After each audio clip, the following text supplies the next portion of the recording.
So different subjects సంబంధించినటువంటి ఒక boot camp చేసుకున్నాం. సో ఈరోజు మీకు ప్రిపరేషన్ సంబంధించి ఏమైనా డౌట్స్ ఉంటే ఆ డౌట్స్ అడగచ్చు. మన ఫ్యాకల్టీ అంత ఉన్నారు. అలాగే ఇప్పుడు డేటా ఇంటర్ప్రిటేషన్కి సంబంధించి ఇప్పుడు శంకర్ రెడ్డి సార్ తోటి ఏమన్నా మీకు క్వశ్చన్స్ ఉంటే అడగండి. లేకపోతే జాగ్రఫీ గురించి డాక్టర్ శ్రీహరితోటి ఏమన్నా మీకు డౌట్స్ ఉంటే అడగండి. ఆర్ హిస్టరీ గురించి ఏమన్నా ఉంటే మీకు డాక్టర్ శ్రీధర్ సార్తో అడగండి. అలాగే పాలిటీ, గవర్నెన్స్ వీటికి సంబంధించి ఏమైనా ఉంటే నన్ను అడగచ్చు. ఆర్ జర్నలిస్ట్ గురించి ఎవరన్నా అడగచ్చు. అలాగే గ్రూప్ 1 టెస్ట్ సిరీస్, మెంటార్షిప్ ఇటువంటి అంశాల గురించి ఏమైనా ఉంటాయి, సైన్స్ అండ్ టెక్నాలజీ గురించి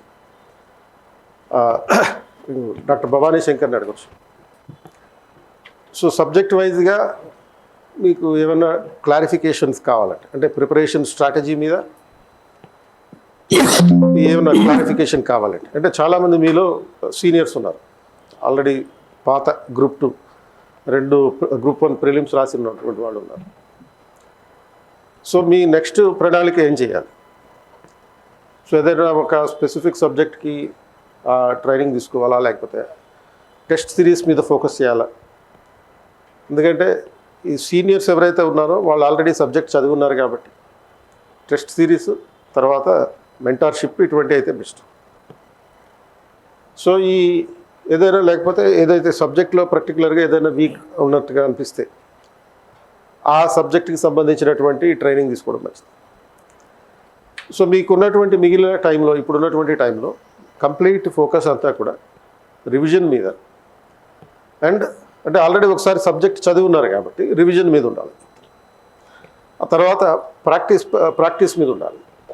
ఎంసీక్యూస్ ప్రాక్టీస్ చేయడం మీద, మళ్ళీ ఇంకోసారి ప్రిలిమ్స్ రాయాలి తప్పదు కాబట్టి. అండ్ ఎన్నిటికీ మించి మన సక్సెస్ని డిసైడ్ చేసేటటువంటిది writing practice, mains writing practice. So ఈ మెయిన్స్ రైటింగ్ ప్రాక్టీస్ ఎలా ఉండాలి? సో ఒక 5 పేపర్స్లో, పేపర్ 2, 3, 4, 5, 6.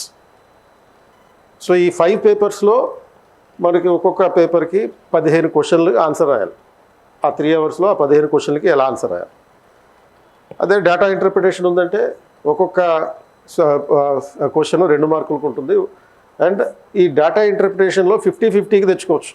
ఎలా తెచ్చుకోవాలి, ఎంత ప్రాక్టీస్ చేయాలి, ఏ స్థాయిలో ప్రాక్టీస్ చేయాలి, అంటే మిగతా సబ్జెక్ట్స్లో సాధ్యం కానిది అక్కడ సాధ్యమయ్యే అవకాశం. అంటే మిగతా సబ్జెక్ట్స్లో మీరు 50కి, అంటే ఒక ఇండియన్ హిస్టరీ ఉంది, లేకపోతే పాలిటీ ఉంది, 50-50 మార్క్స్ ఉన్నాయి. 50కి ఒక 40-44 ఈ వరకు తెచ్చుకునే అవకాశం. అంటే ఒక 5 క్వశ్చన్స్ రాయాలి, ఒక్కో దానికి 10 మార్క్స్. సో 10కి 10 వచ్చేటటువంటి అవకాశాలు ఉండవు. మ్యాక్సిమం 8 మార్కులు వచ్చే అవకాశం ఉంది ఒక క్వశ్చన్కి ఆన్సర్ ప్రాపర్గా పర్ఫెక్ట్గా రాస్తే. అంటే 5-8 40 మార్కుల వరకు మనం సాధించవచ్చు ఒక్కొక్క సెక్షన్లో, ఒక్కొక్క సబ్జెక్ట్కి. బట్ డేటా ఇంటర్ప్రిటేషన్లో 25 క్వశ్చన్లు, ఒక్కో దానికి 2 మార్కులు, అది 50కి 50 కొట్టేయచ్చు. అక్కడ వచ్చే ఆ అడిషనల్ 10 మార్కులు మీ ర్యాంక్ని డిసైడ్ చేస్తాయి. అది ఏ స్థాయిలో ప్రాక్టీస్ చేయాలి? ఎందుకంటే గతంలో డేటా ఇంటర్ప్రిటేషన్ ఎప్పుడు మీరు మెంటల్ ఎబిలిటీ ఈ టైప్లో ఏమైనా ఉన్నా కానీ, ఉమ్మడి ఆంధ్రప్రదేశ్లో డేటా ఇంటర్ప్రిటేషన్ పార్ట్ ఉండేది. అక్కడ మామూలుగా ప్రిలిమ్స్లో అయితే 1 మార్క్ ఒక్కో దానికి, మెయిన్స్లో డేటా ఇంటర్ప్రిటేషన్ ఒక్కొక్క క్వశ్చన్కి 10 మార్కులు ఉండేది.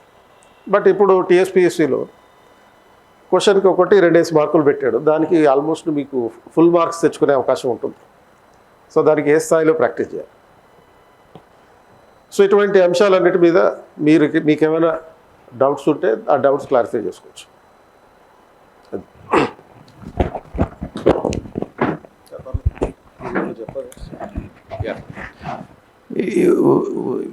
యాక్చువల్లీ చాలామంది మీరు సీనియర్స్ కానీ ఇప్పుడు ఫ్రెష్గా రాసేవాళ్ళు కానీ, ఐ సజెస్ట్ మీరందరూ ఒక స్టడీ స్కెడ్యూల్, రివిజన్ షెడ్యూల్ కూడా ప్రిపేర్ చేసుకోవాలి.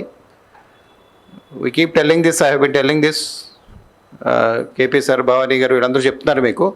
వాట్ హ్యాపెన్స్, ఇప్పుడున్న 5 పేపర్లో for example you read history this month, okay, then you read economy or geography. ఓ 2 నెలలు పోయేటప్పటికి చదివింది మర్చిపోతారు. So that is the serious problem that is being faced by many students. Your success will be determined by properly remembering what you have already read. Next ఏంటంటే I also feel there is nothing like photographic memory. ఒకసారి చదివేసి నాకు గుర్తు లేదని next day మనం కంగారు పడిపోయి 108కి కాల్ చేయక్కర్లేదు. Okay, the more number of times you revise the more you tend to remember. So అందుకని సెపరేట్ రివిజన్ షెడ్యూల్ ఒకటి ప్రిపేర్ చేసుకోవడం చాలా మంచిది. For example, if you are reading 5 days a week, Monday to Friday కనుక మీరు మామూలుగా ఒక subject చదివి at least 2 days a week you only devote for revision. దానికి కూడా ఒక సెపరేట్ షెడ్యూల్ ప్రిపేర్ చేసేసుకోవాలి. Documentation helps in having discipline. మనం రాసుకుంటే ఏంటంటే, ఇప్పుడు డిఫెన్స్లో అక్కడ కూడా చెప్తూ ఉంటారు ట్రైనింగ్లో, ఈరోజు ఏమైనా ఇంపార్టెంట్ పనులు ఉంటే మీరు రాసుకోండి అని. చాలామంది మీరు చూసారో లేదో, వాళ్ళ జేబులో ఇదివరకు చిన్న చిన్న పుస్తకాలు పెట్టుకు తిరిగేవాళ్ళు ఆర్మీ వాళ్ళు. దట్ ఎన్ష్యూర్స్ డిసిప్లిన్ మాట. అంటే అకౌంటబిలిటీ ఉంటుంది మీకు ఈరోజు చదివేమా లేదా, ఈరోజు చదివేమా లేదా అని అకౌంటబిలిటీ ఉంటుంది. So self monitoring helps. Apart from subject, of course, as you know, I handle history. Apart from subject, the general advice is this: in historyలో ఇది చాలా ఉపయోగపడుతుందండి. ఎందుకంటే ఒకసారి చదివితే గుర్తుండే అవకాశం చాలా తక్కువ. ఓకే, ఫ్యాక్ట్స్ మీద ఎక్కువ ఫోకస్ పెట్టకుండా, టూ మచ్ ఆఫ్ ఫ్యాక్ట్స్ పెట్టకుండా కాన్సెప్ట్స్ అర్థం చేసుకుని రివిజన్ చేసుకుంటూ ఉంటే ఎవ్రీ సబ్జెక్ట్ మీరు ఒక 4-5 సార్లు రివిజన్ చేసుకోవాలి. ఇప్పుడు ఫస్ట్ హిస్టరీ చదివారు అనుకోండి, ఫర్ ఎగ్జాంపుల్ ఈ మంత్ ఎగ్జామ్ వచ్చేలోపు you should have a cyclic revision. I think that really helps. So of course history most of your there, I think when I explained how to study, you know, dividing the units into the possible questions, n number of possibilities. అంటే ఒక అరగంట చదివితే దాన్ని ఎగ్జామినేషన్లోకి ఎలా convert చేసుకోవడం అనేది చాలా important. తెలుగులో సామెత ఉంది, ఏదో గుడ్డెద్దు చేలో పడ్డట్టు చదవకూడదని. So methodology helps, scientific methodology gives you success. So అందుకని మెథడలాజికల్గా డాక్యుమెంటేషన్ చేసుకుని ఒక పుస్తకం పెట్టుకోండి. In fact I always advise you keep a diary. ఈరోజు ఏం చదివారు అనేది అందులో నోట్ చేసుకోండి. ఓకే, రఫ్లీ, మళ్ళీ మొత్తం నోట్స్ అంతా రాయక్కర్లా. ఓకే, రఫ్లీ టాపిక్ వైజ్ ఈరోజు ఏం చదివామని చూసుకుంటే ఓ వీక్ అంతా అయ్యేటప్పటికి ఫ్రైడే మనం ఈరోజు అన్నీ ఈ వీక్లో 5 రోజుల్లో ఏం చదివాం, దాన్ని మనం హౌ డు వీ రివైజ్ అనేది ప్లాన్ చేసుకోవచ్చు. So I think this is the basic preliminary advice. Anything related to subject or other things we're here. Thank you. Good morning. So నిన్న క్లాస్లో కూడా చెప్పాను నేను, అంతకుముందు మనం ఒరిజినల్ జాగ్రఫీ సిలబస్ ఓరియంటేషన్లో కూడా చెప్పాను. సో అదే సార్ చెప్పినట్లుగా ఎక్కడ ఆపామో, మనం ఏ పొజిషన్లో వదిలేసామో ఆ పొజిషన్ నుండి రెజ్యూమ్ చేయండి.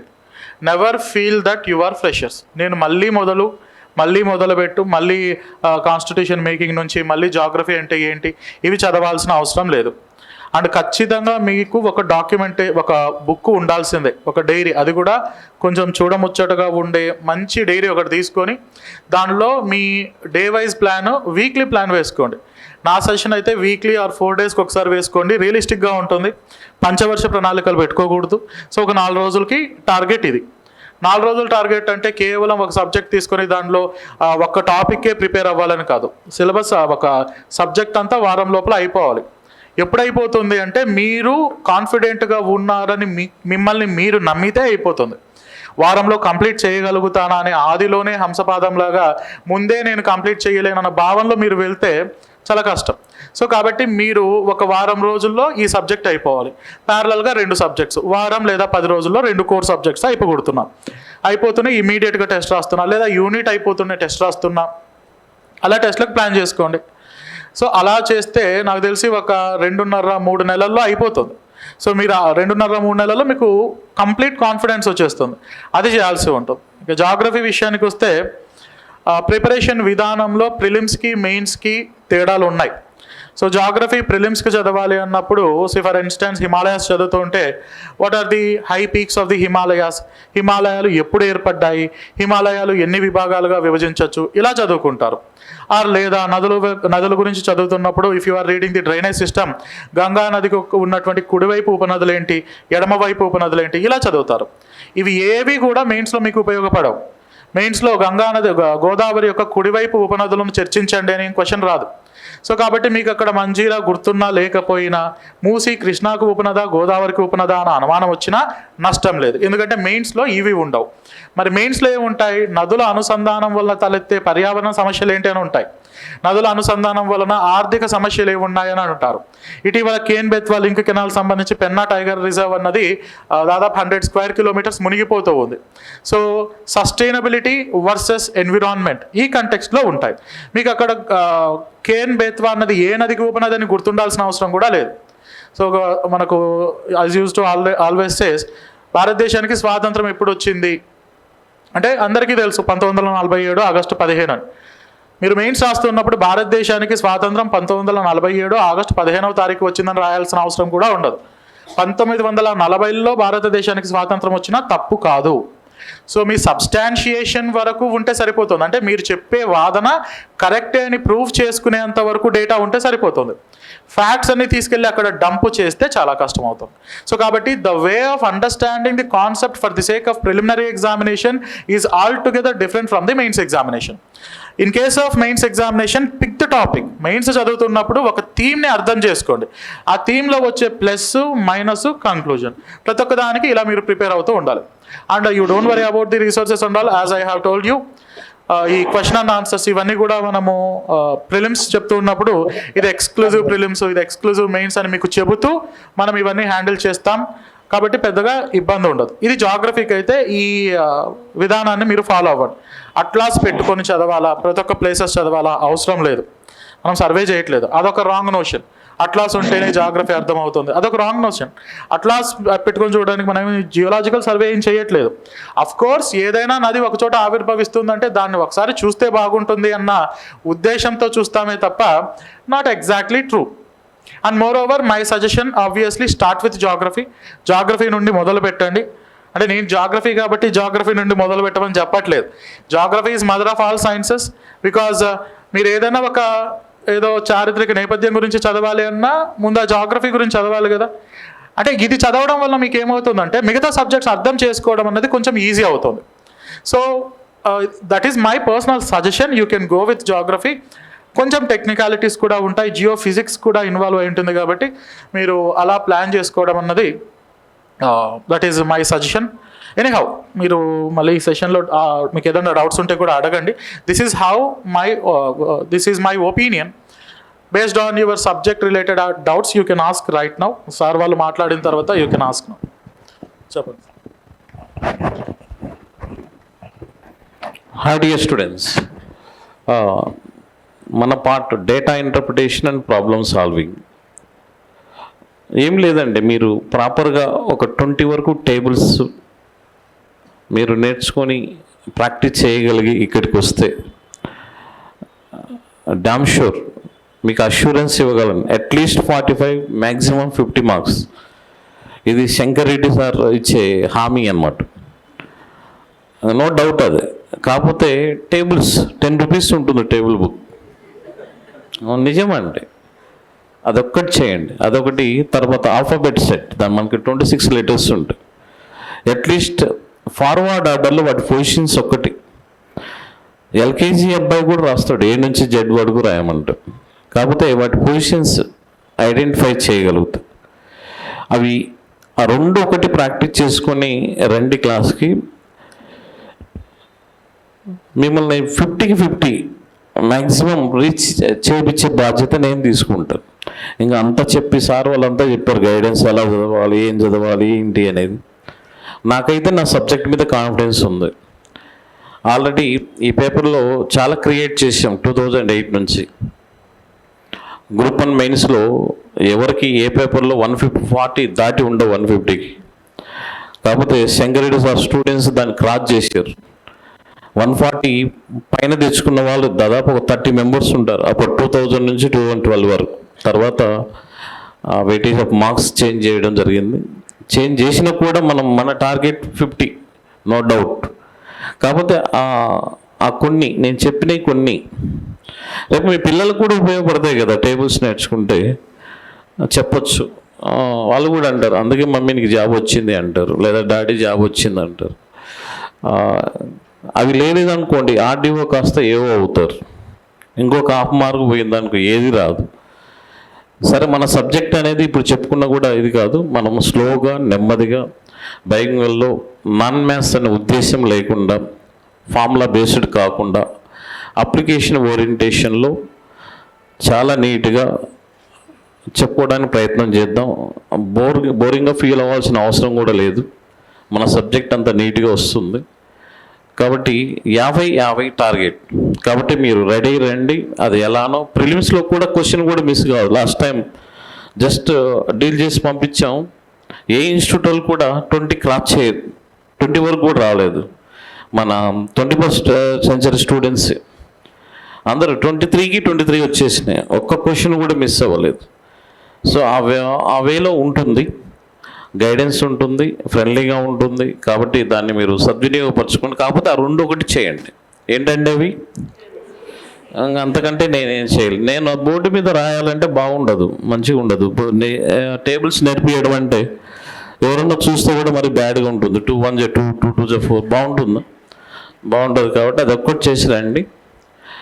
ఇక టాప్ 100లో మన వాళ్ళే ఉంటారు, వేరే వాళ్ళు ఉండరు. ఈ 21st సెంచరీ మార్పు రోగిపోవాలి, 50కి 50 దిగాలి. సో దీని మీద ఎంత కాన్సన్ట్రేట్ చేస్తే మిగతా సబ్జెక్ట్స్ మీద అంత మైండ్ పవర్ పెరుగుతుంది. ఇక్కడ ఆలోచన దృక్పథం పాజిటివ్గా ఉంటుంది, థింకింగ్ పవర్ పెరుగుతుంది. నేను చెప్పినట్టు చేయండి, మిగతా సబ్జెక్ట్స్ మీద ఎఫెక్టివ్ అనేది పాజిటివ్గా పడుతుంది. ఆ రిజల్ట్ ఆటోమేటిక్గా ఇక క్రాస్ అయిపోతాయి. సో తర్వాత మనం సబ్జెక్ట్ గురించి తర్వాత డిస్కస్ చేద్దాం. Okay, thank you sir. Rajendra Sharma sir.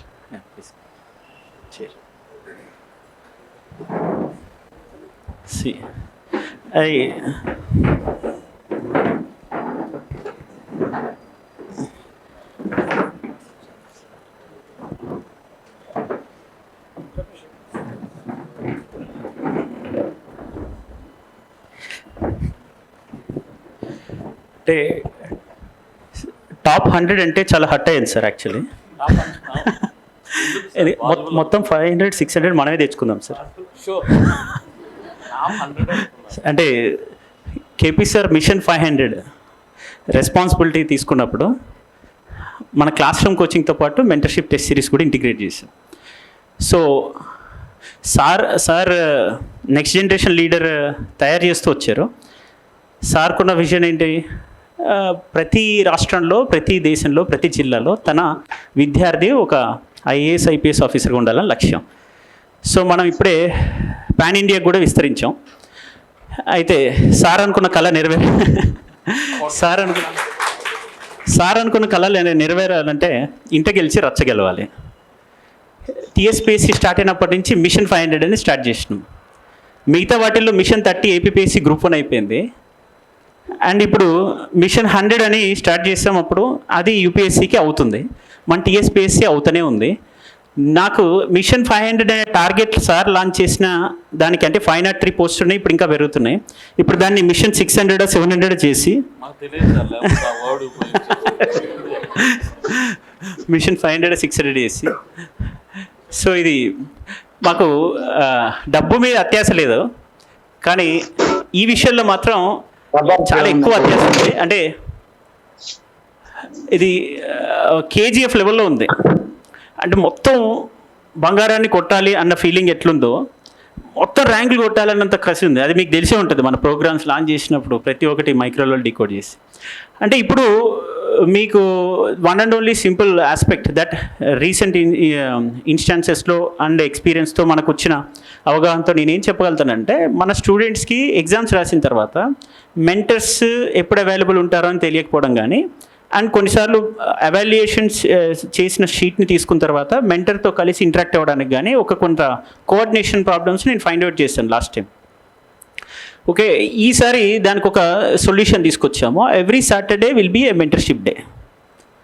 అంటే మనకి ఇక్కడ ఈవెన్ కేపీ సార్, నేను అండ్ ఫర్దర్గా ఇంకొంతమంది మన మెంటర్స్, ఒక 5 మెంటర్స్, ఇంకా అవైలబుల్ ఫ్యాకల్టీస్ ఎవరున్నా కూడా ఇక్కడ ఒక 5 to 7 మెంటర్స్ ఇక్కడ కూర్చొని ఉంటారు ఈ క్యాంపస్లో ఎవ్రీ సాటర్డే.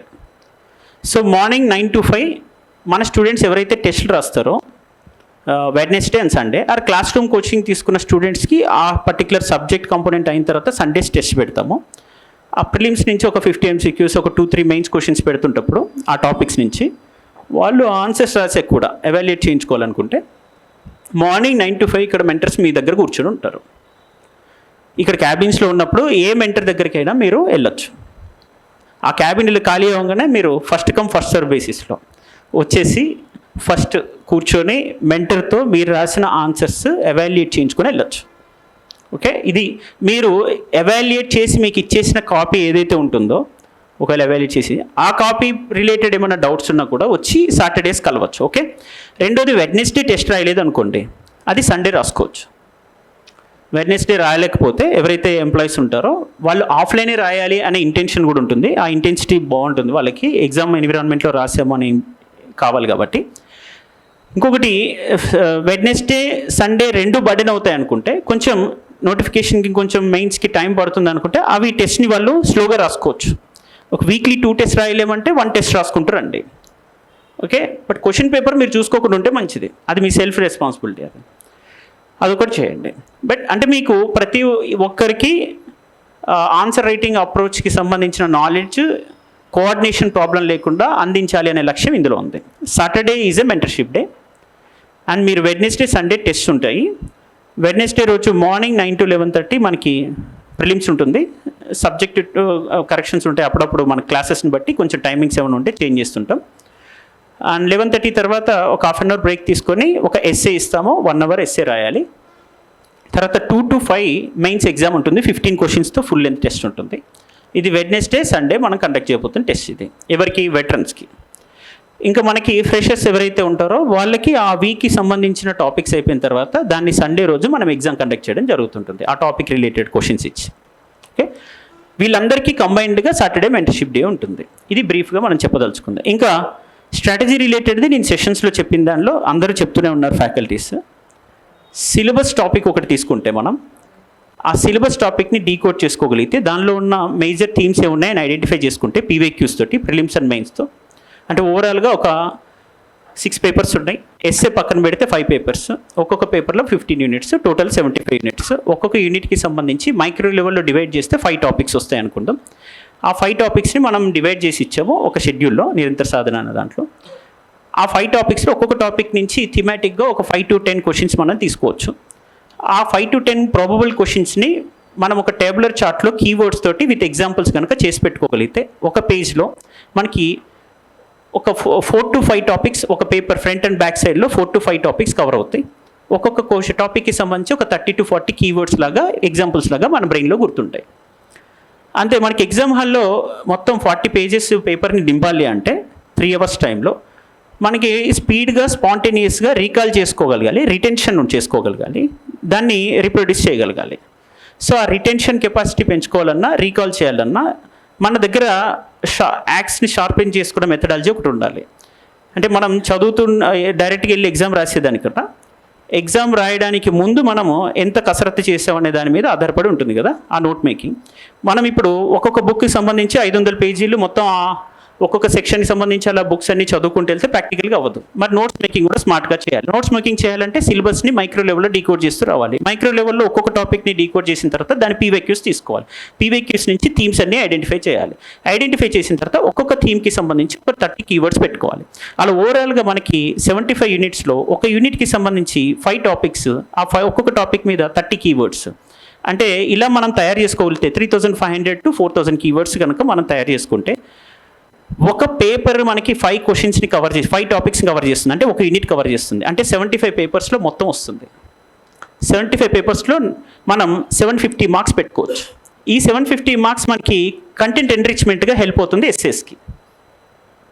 ఇది మనం బేసిక్ నోట్స్ మేకింగ్. ఇలానే మోస్ట్లీ సార్కి చాలామంది మేము అక్కడ యూపీఎస్సీకి సంబంధించిన ఇంటర్వ్యూ సెలెక్ట్ అయిన వాళ్ళు వీళ్ళందరూ వస్తున్నప్పుడు వాళ్ళందరి ప్రిపరేషన్ మెథడ్స్ చూసినా అలానే ఉంది, ఒక్కొక్కరు ఒక్కో పద్ధతిలో. ఇంకోటి ప్రెజెంటేషన్ స్కిల్స్లో మనం బలవంతంగా మనకి నచ్చని ప్రెజెంటేషన్ని ఎక్కడ ఇన్కార్పొరేట్ చేయకూడదు. మన న్యాచురల్ ఎబిలిటీ ఏంటనేది మనం ఐడెంటిఫై చేసుకోవాలి. ఇప్పుడు కన్వెన్షనల్ ప్రెజెంటేషన్ ఉంటుంది, క్వశ్చన్లో ప్రతి పార్ట్ని అడ్రస్ చేస్తూ దాని హెడ్డింగ్ పెట్టి దాని తర్వాత డైమెన్షన్స్ పెడుతూ దానికి సంబంధించిన ఎగ్జాంపుల్స్ ఇస్తూ రాసే పద్ధతి ఉంటుంది. అది మీకు అదే కన్వెన్షనల్ మెథడ్ అయితే పర్లేదు. లేదు మీకు చిన్నప్పటి నుంచి ముగ్గులేయడం అలవాటు బాగుందంటే మీరు వేయచ్చు. ఆ అలవాటు ఉన్నప్పుడు మళ్ళీ కొంచెం కేర్ఫుల్గా ఉండాలి ఆ ప్రజెంటేషన్లో, ఎందుకంటే ఫ్లో మిస్ కాకూడదు. ఎగ్జామినర్కి డిజోరియంట్ అవ్వకూడదు ఆన్సర్. ఆ ఇంట్రడక్షన్ నుంచి కంక్లూజన్ వరకు ఆ ఫ్లో జనరేట్ అవుతూనే ఆ ఫ్లో చార్ట్స్ ఉండగలగాలి. ఫ్లో చార్ట్ అంటేనే ఫ్లో డిస్టర్బ్ కాకుండా ఉండే చార్ట్. సో అది కరెక్ట్గా ఉండగలగాలి. సో మీ ప్రెజెంటేషన్లో ముందే మీరు డిసైడ్ చేసుకోవాలి, అంటే సబ్ పార్ట్స్ తీసుకుంటారా, డైమెన్షన్స్ తీసుకుంటారా, లేదా వాటిని సర్క్యులర్ ఫ్లో చార్ట్స్లోనో రెక్టాంగులర్ స్క్వేర్స్లో వాటిని ఫ్లో చార్ట్స్ ప్రజెంట్ చేస్తారు అనేది మీకున్న స్కిల్ మీద డిపెండెంట్ ఉంది. ఇంకొక మేజర్ థింగ్ యూనిఫామ్ టెంప్లెట్ అని పెట్టుకోవాలి. Line to line, word to word space అనేది యూనిఫామ్గా ఉండాలి. ఇప్పుడు లెఫ్ట్ మార్జిన్ ఎక్కువ విడిచిపెట్టడము, ఇలా ఒక అలైన్మెంట్ కరెక్ట్గా లేకపోవడం అనేది చూస్తే ఎగ్జామినర్ ఇప్పుడు థౌజండ్స్ ఆఫ్ కాపీస్ ఉంటాయి. ఇప్పుడు 600 అంటే 30,000 ప్లస్ అనుకోండి స్టూడెంట్స్. వాళ్ళందరిలో నుంచి మిమ్మల్ని సెలెక్ట్ చేయాలంటే మీ కాపీకి ఉన్న యూనిక్నెస్ ఏంటనేది తెలియాలి.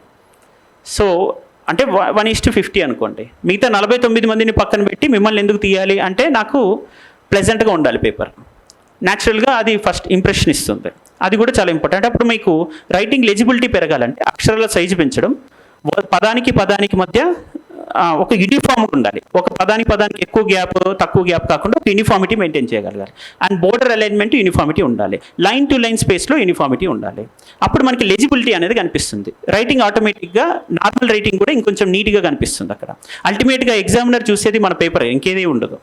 మన కష్టం చూడరు, ఏం చూడరు, మన నాలెడ్జ్ కూడా ఉండదు అక్కడ. సో మనకి ఎగ్జామ్ హాల్కి వెళ్ళే ముందే షార్టెస్ట్ మెథడ్ ఆఫ్ నోట్స్ అనేది ఉండాలి. 1 అవర్లో రివిజన్ చేసేటట్టు ఉండాలి. అదొక స్ట్రాటజిక్గా చేసుకొని పెట్టుకుంటాం నోట్స్. దాంతోపాటు నెక్స్ట్ మనం చేయాల్సింది ప్రెజెంటేషన్ స్కిల్స్ని ఫోకస్ చేసి పెట్టుకుంటాం. కంటెంట్ ఎన్రిచ్మెంట్ ఆల్రెడీ ఈ కీవర్డ్ ఓరియంటెడ్ చేసుకుంటే అయిపోతుంది. సో 2 అవర్స్ మీరు క్లాస్ విన్నారంటే ఇంకో 2 అవర్స్ దీని మీద కసరత్తు చేయాలి. ఆ పీవైక్యూస్ ఏంటో చూసుకుంటాం, థీమ్స్ ఐడెంటిఫై చేస్తాం, కీవర్డ్స్ రాసి పెట్టుకుంటాం. అది కీవర్డ్స్ చూడగానే బ్రెయిన్లో గుర్తు రావాలి. ఎప్పుడైనా కాంటెంపరీ ఇష్యూస్ అవుతుంటే వాల్యూ ఎడిషన్కి రైట్ సైడ్ కొంచెం గ్యాప్ పెట్టుకోవాలి. ఇది మనం చేయాల్సిన basic methods of learning system అనమాట. ఇది చేసుకోగలిగితే మీరు ఒక పెద్ద క్లర్క్ పోస్ట్కి ఎలిజిబుల్ అయినట్టు. ఎందుకంటే అల్టిమేట్గా 30-40 డిపార్ట్మెంట్స్కి సంబంధించిన ఫైల్స్ని ఎలా సిస్టమిక్గా అలైన్ చేయగలుగుతారని 30 మంది క్లర్క్స్ జాబ్స్ వీళ్ళు చేస్తారు, ఈ సివిల్ సర్వెంట్స్. సో వాటిని అంత స్మార్ట్గా అలైన్ చేయగలగాలంటే 90% మన ప్రిపరేషనే మనకి నేర్పిస్తుంది అనమాట ఆ స్కిల్స్ని. సో ఇది మీరు ప్లాన్ చేసుకోవాలంటే అయిపోతుంది. దానికి సంబంధించిన ప్లానింగ్ షెడ్యూల్ మొత్తం కూడా మీకు ఇక్కడ షెడ్యూల్ ఆల్రెడీ ఇస్తున్నాము కరిక్యులంలో. టెస్ట్ సిరీస్ రాస్తున్న వాళ్ళకి అది ఇచ్చిన తర్వాత దాన్ని టెస్టులు పెట్టినప్పుడు మీరు వచ్చిన తర్వాత మీ నోట్స్ చూపించవచ్చు. ఈ నోట్స్ కరెక్ట్ అయినా ఉంటుంది, దీనిలో ఇంకొంచెం అడ్వాన్స్ లెవెల్ ఎలా వెళ్ళొచ్చు, ప్రెజెంటేషన్ ఎట్లా ఉంది, ఇవన్నీ మీకు చెప్పిన మెథడ్స్ కరెక్ట్గా వెళ్తున్నాయా లేదా అని చెక్ చేసుకోవాలంటే మెంటర్స్ని మీరు కలుస్తుంటే వాళ్ళు సజెషన్ ఇస్తుంటారు. ఫస్ట్ మీట్లో మీకు వచ్చిన ఎక్స్పీరియన్స్కి 10th మీట్లో వచ్చిన ఎక్స్పీరియన్స్కి మధ్య డిఫరెన్స్ మీరే గమనించుకోగలిగితే మీ ఇంప్రూవ్మెంట్, మీ కంటెంట్ ఎన్రిచ్మెంట్, మీ వాల్యూ ఎడిషన్, అంత ప్రెజెంటేషన్ స్కిల్స్ అన్నీ తెలిసిపోతాయి అక్కడ. Right, all the best. ఏదైనా డౌట్స్ ఉంటే మీరు అడగచ్చు తర్వాత. అండ్ ఇక్కడ క్లాస్ రూమ్ కోచింగ్ జాయిన్ అయ్యే మన ఓల్డ్ స్టూడెంట్స్ అందరికీ కూడా 50% కన్సెషన్ ఇవ్వబోతున్నాం మన ఓల్డ్. సో ఫ్రెషర్స్ ఫస్ట్ 100 అడ్మిషన్స్కి ప్రెసెంట్ దానికి ఒక ఆల్రెడీ మోడల్ నడుస్తుంది. దానికి సంబంధించి ఏదైనా ఉన్నా కూడా మన వాళ్ళు కౌన్సిలింగ్ ఇస్తారు. రాజేంద్ర శర్మ సార్ అడ్రస్ చేస్తారు మిమ్మల్ని. కరెంట్ అఫైర్స్కి సంబంధించి ఎవ్రీ సాటర్డే ఈ కరెంట్ అఫైర్స్ క్లాసెస్ ఉంటాయి. సార్ మీకు ఏ డౌట్స్ ఉన్నా కరెంట్ అఫైర్స్ ఎలా ప్రిపేర్ అవ్వాలో చెప్తారు. Good morning. Good morning sir. Good morning, sir. Sorry to interrupt.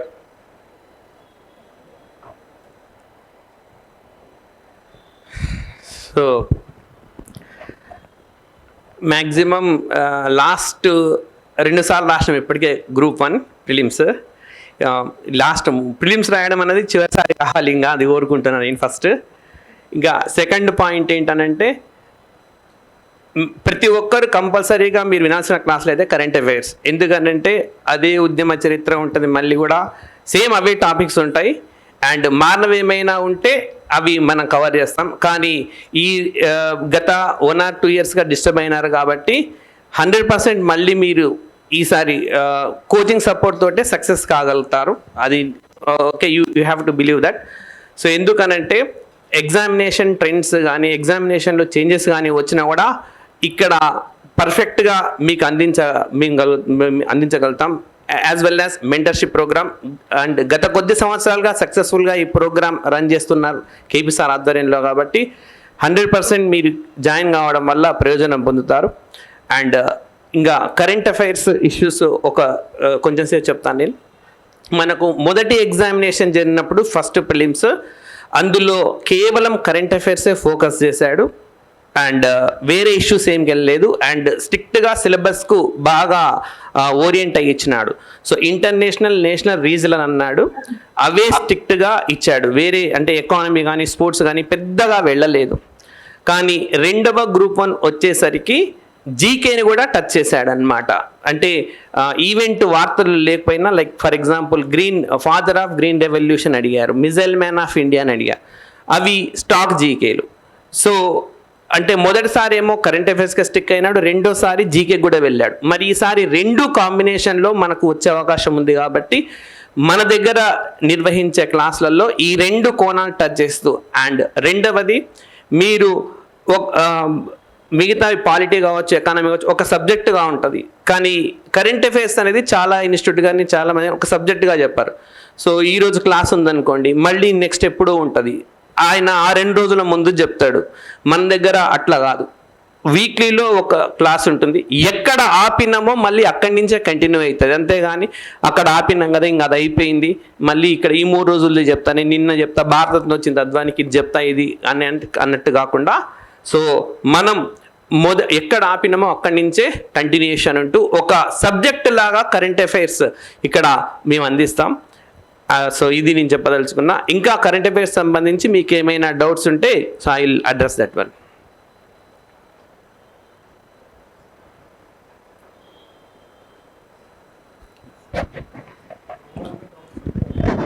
అదే ఓవరాల్గా ఏ డౌట్స్ ఉన్నా మీరు అడగచ్చు, మన ఫ్యాకల్టీస్ క్లారిఫై చేస్తారు. శంకర్ రెడ్డి సార్ ఆన్సర్ చేస్తుంటే నాకు వినాలని నాకు కూడా స్టూడెంట్గా అనిపిస్తుంటుంది. Sir, good morning, sir. This is చెప్పండి. driving. I will be reaching if it is within 1 hour. I want to have అందరికీ మ్యూట్ చేసేసి మ్యూట్ ఆల్గొట్టి నా డిజైల్ వచ్చేయండి. Mute ఆల్గొట్టి డిజైల్. Hello. Hello.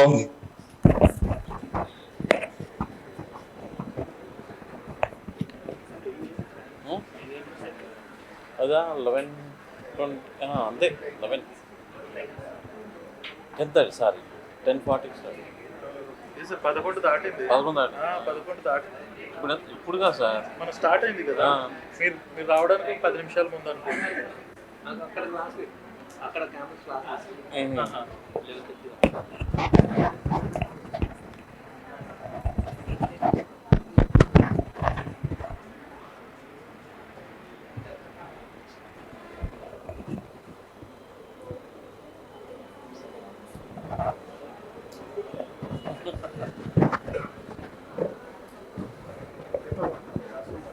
Any doubt చెప్పమ్మా మీకోసం.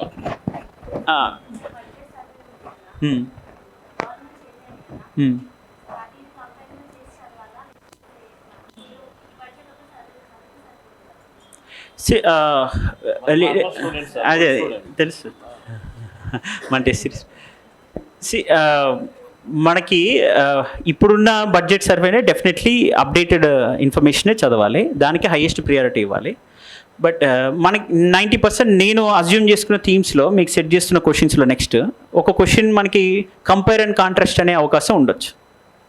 ఓకే, అండ్ తెలంగాణ రావడానికి ముందు, తెలంగాణ వచ్చిన తర్వాత, ఆ తర్వాత మళ్ళీ లాస్ట్ 10 yearsకి సంబంధించి ఇప్పుడు ప్రజెంట్ ఎగ్జిస్టింగ్ గవర్నమెంట్ సంబంధించి దీనిలో వచ్చిన కంపేర్ అండ్ కాంట్రాస్ట్ క్వశ్చన్స్ ఉండే అవకాశం ఉంటుంది. ఎందుకంటే ఎగ్జిస్టింగ్ గవర్నమెంట్ చేంజ్ అయిన తర్వాత న్యాచురల్లీ 10 years ఇంతకుముందు ఏదైతే గవర్నమెంట్ రూల్ చేస్తుందో దాని పట్ల క్రిటికల్గా ఉంటుంది. సో కంపేర్ అండ్ కాంట్రాస్ట్ అనే క్వశ్చన్ మనకి ఇచ్చినప్పుడు మనం చాలా డిప్లొమాటిక్గా బ్యాలెన్స్ చేస్తూ రాయాల్సిన అవసరం ఉంటుంది. అలా రాసేటప్పుడు ఏంటంటే ఫ్యాక్ట్స్ని గుర్తుపెట్టుకోవాల్సిన అవసరం లేదు లాస్ట్ బడ్జెట్ని, బట్ అందులో వచ్చిన ఫెయిల్యూర్స్ని, ఇప్పుడు గవర్నమెంట్ తీసుకొస్తున్న రీఫార్మ్స్ని అనేటట్టుగా అడ్రస్ చేయాల్సి వస్తుంది. ఓకే, సో అది బడ్జెట్ ఎకనామిక్ సర్వే, అవన్నీ మీకు క్లాస్లో జరుగుతున్నప్పుడు, టెస్టులు రాస్తున్నప్పుడు, ఆ క్వశ్చన్స్ థీమ్స్ ఇస్తున్నప్పుడు మీకు ఐడియా వస్తుంది. ప్రజెంట్ స్టాటిస్టిక్స్ పరంగా చూస్తే, ప్రిలిమ్స్ పరంగా చూసుకున్నా మీకు ఎక్కువ ఫోకస్ అంతా కూడా దీనే చూసుకోవాలి. బట్ ప్రిలిమ్స్లో ఎలాగో టీఎస్ ఎకానమీ లేదు, మనకు ఉన్నదల్లా టీఎస్ పాలసీస్ ఉంది, టీఎస్ పాలసీస్ ప్రిలిమ్స్లో ఉంది కాబట్టి ఇష్యూ లేదు. ఓకే, మెయిన్స్కి సంబంధించి అప్పుడు గవర్నమెంట్ ఇంకా చాలా ట్రాన్స్ఫార్మ్ అయిపోయి ఉంటుంది అప్పటికే. ట్రాన్స్ఫార్మ్ అయిపోయింది. అప్పుడు మళ్ళీ న్యూ గవర్నమెంట్ ఫామ్ అయిన తర్వాత ఇప్పుడు దానికి సంబంధించిన ఇంటీరియం బడ్జెట్ ఎలా తీసుకొచ్చారో అలా మళ్ళీ పోస్ట్ పార్లమెంటరీ ఎలక్షన్స్లో దానికి సంబంధించిన స్కీమ్స్ అన్నిటిని కూడా రివ్యాంప్ చేస్తూ తీసుకొస్తుంటారు. వాటిని మళ్ళీ ఇంటిగ్రేట్ చేసి చదువుతుంటాం మనం. ఓకేనా?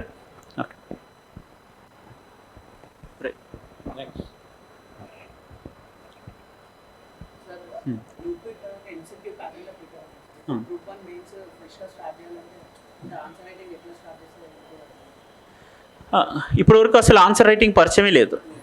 ఓకే, గ్రూప్ 2 ప్రిపేర్ అయ్యి ఉన్నారు, ఎంసీక్యూ ప్యాటర్న్లో ప్రిపేర్ అయ్యారు. సో అప్పుడు మీకు the one and only option మీరు ఒక ఫౌండేషన్ క్లాస్ అయితే వినాల్సి వస్తుంది, తప్పదు. ఎందుకంటే మెయిన్స్ ఓరియంటేషన్లో ఉన్నప్పుడు కొంచెం అనలిటికల్గా ఉంటుంది, ఎక్స్టెన్సివ్గా ఉంటుంది, ఓపెన్ ఎండెడ్గా క్వశ్చన్స్ ఉంటాయి, బట్ సబ్జెక్టివ్గా ఉంటాయి క్వశ్చన్స్ ఉన్నప్పుడు. అలాంటప్పుడు మీరు అంటే ప్రిలిమ్స్లో ఆబ్జెక్టివ్గా స్పెసిఫిక్గా ఉంటాయి కదా. సో ఆ ఓరియంటేషన్ని మీరు ఇక్కడికి మార్చాలంటే డెఫినెట్లీ మీకు కొంచెం ఫౌండేషన్ క్లాస్ ఉంటుండాలి. ఎందుకంటే సార్ ఇందాక చెప్పారు geography sir, right bank tributaries, left bank tributaries అని అడగరు. సో వాటి వల్ల వస్తున్నటువంటి ఎన్విరాన్మెంటల్ ఎక్స్టర్నాలిటీస్ మీద అడుగుతారు క్వశ్చన్స్ కదా. వాటిని మళ్ళీ ఆన్సర్ రాయాలంటే ఇప్పుడు మనకి బేసిక్గా ఇలా left flowing reverse, right flowing రివర్స్లో ఒకటి ఎస్యూరీస్ ఫామ్ చేస్తుంటే ఇంకొకటి డెల్టా ఫామ్ చేస్తుంది అనే పాయింట్లో క్వశ్చన్స్ అడుగుతారు మెయిన్స్లో. దానికి రీజన్స్ ఏంటి, కాజ్ ఏంటి, ఎఫెక్ట్ ఏంటి, దాని పాయింట్ ఆఫ్ కాన్సిక్వెన్స్ ఏంటి అనేది. సో మెయిన్స్ ఓరియంటేషన్కి వచ్చేసరికి మనకి స్పాంటేనియస్గా ఇందాక నేను చెప్పాను చూసారా, అది రీకాల్ చేసుకోవాలి, చాలా డైమెన్షన్స్ గుర్తు రావాలి. ఓకే, మినిమం ఒక 10 పాయింట్స్ రాయగలగాలి కదా, మళ్ళీ రిపిటేషన్ లేకుండా చూసుకోవాలి. అందులో మళ్ళీ ఎగ్జాంపుల్స్ సబ్స్టాన్షియేట్ చేయగలగాలి, మన ఆన్సర్ మనం రాసిన పాయింట్ వ్యాలిడ్ అని సమర్థించుకోగలగాలి ఉండాలంటే then you need to take a foundation here again. Okay,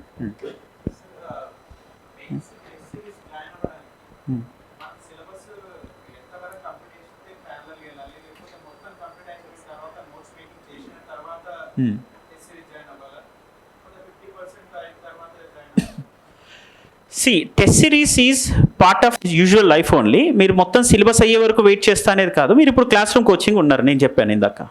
ఈ వీక్లో టాపిక్ అయిపోయిన తర్వాత దాని మీద సండే టెస్ట్లు పెడతాం అన్నాను కదా. అంటే test is integral part of your usual preparation. అది 50% అయ్యింది అనుకోండి, ఆ 50% మీద ఒక టెస్ట్ రాయాలి. మీరు ఇప్పుడు ఒక టాపిక్ చదివారు అనుకోండి, ఆ టాపిక్ మీద ప్రీవియస్ ఇయర్ క్వశ్చన్స్ తీసి ప్రాక్టీస్ చేయాలి కదా. ఇప్పుడు ఇందాక నేను క్లాసికల్ ఎమర్జింగ్ టెక్నాలజీస్ గురించి ఇంతకుముందు చెప్పాను మీకు సెషన్లో. దానిలో ఆర్టిఫిషియల్ ఇంటెలిజెన్స్ మీద మనకి ఒక theme, classical emerging technologies, nano technology, artificial intelligence and hyper loop technologies ఇవన్నీ వస్తున్నాయని చెప్పాం. ఆర్టిఫిషియల్ ఇంటెలిజెన్స్ మీద ప్రిలిమ్స్ క్వశ్చన్ వచ్చింది 22లో కదా. దానిలో క్వశ్చన్ ఎలా ఇచ్చారో మనం చదవాలి కదా ఆ మెటీరియల్ చదివిన తర్వాత. అంతేగాని మొత్తం మనకి ఆ యూనిట్ అంతా అయిపోయి ఆ సెక్షన్ అంతా అయిపోయిన తర్వాత వెళ్ళి టెస్ట్ రాస్తా అంటే మీరు డిజోరియంట్ అయిపోతారు. ఓకే, ప్రతిరోజు మీరు టెస్ట్ అనేది రాస్తూనే ఉండాలి. 5 MCQs PYQs అన్న చూస్తుండాలి. ఆ యూనిట్ అయిపోయిన తర్వాత ఆ యూనిట్కి సంబంధించిన టెస్ట్ రాసుకోవచ్చు. ఒకవేళ మీరు ఒక ప్రాపర్ టెస్ట్ సిరీస్ షెడ్యూల్లో అవ్వాలనుకోండి, ఇందాక నేను చెప్పినట్టు 3 డేస్లో అవ్వకపోతే 1 వీక్లో అయిన తర్వాత రాయండి. ఈలోపు PYQs ప్రాక్టీస్ చేస్తూ రండి. ప్రీవియస్ టెస్ట్కి సంబంధించిన క్వశ్చన్స్ ఆ టాపిక్ మీద వచ్చి ఉంటాయి కదా, అవి ప్రాక్టీస్ చేస్తూ రండి. ఆ 5 యూనిట్స్ ఏవైతే అయిపోతాయో ఆ సెక్షన్లో అయిపోయిన తర్వాత ఆ సెక్షన్ మీద పెట్టే టెస్ట్ వచ్చి రాయండి. అప్పుడు మీకు అది హెల్ప్ అవుతుంది. MCQs మెయిన్స్ కానీ ఇలా. ఆర్టిఫిషియల్ ఇంటెలిజెన్స్ మీద మళ్ళీ 4 క్వశ్చన్స్ అడిగాడు. 2023లో క్వశ్చన్ అడిగాడు UPSCలో, మీకు ఇది చూపించాను. జస్ట్ అది ఫండమెంటల్ స్టేజ్లో ఉన్న questions. Introduce the concept of artificial intelligence అని ఇది ఫండమెంటల్ క్వశ్చన్. దాన్ని హెల్త్ సెక్టర్కి ఎలా అప్లై చేయించున్నాడు, ఎందుకంటే సిలబస్లో ఏముంది, it's contribution to national development అన్నాడు. సో అందు గురించి హెల్త్ సెక్టర్కి సంబంధించిన కాంట్రిబ్యూషన్ ఎట్లా చేస్తుందని అడిగాడు. సో మనం అప్పుడు వెంటనే థీమ్స్ ఐడెంటిఫై చేస్తాం, క్వశ్చన్ చూసుకుంటాం, క్వశ్చన్ చూసిన తర్వాత ఆన్సర్ రాసుకుంటాం. అప్పటికప్పుడు ఆ టాపిక్ అయిపోయిన తర్వాత ప్యారలల్గా మన దగ్గర ప్రిలిమ్స్ మెయిన్స్ క్వశ్చన్స్ ఉండాల్సిందే. ఓకే, ఆ సెక్షన్ అయిపోయిన తర్వాత వచ్చి రాయండి ఎగ్జామ్.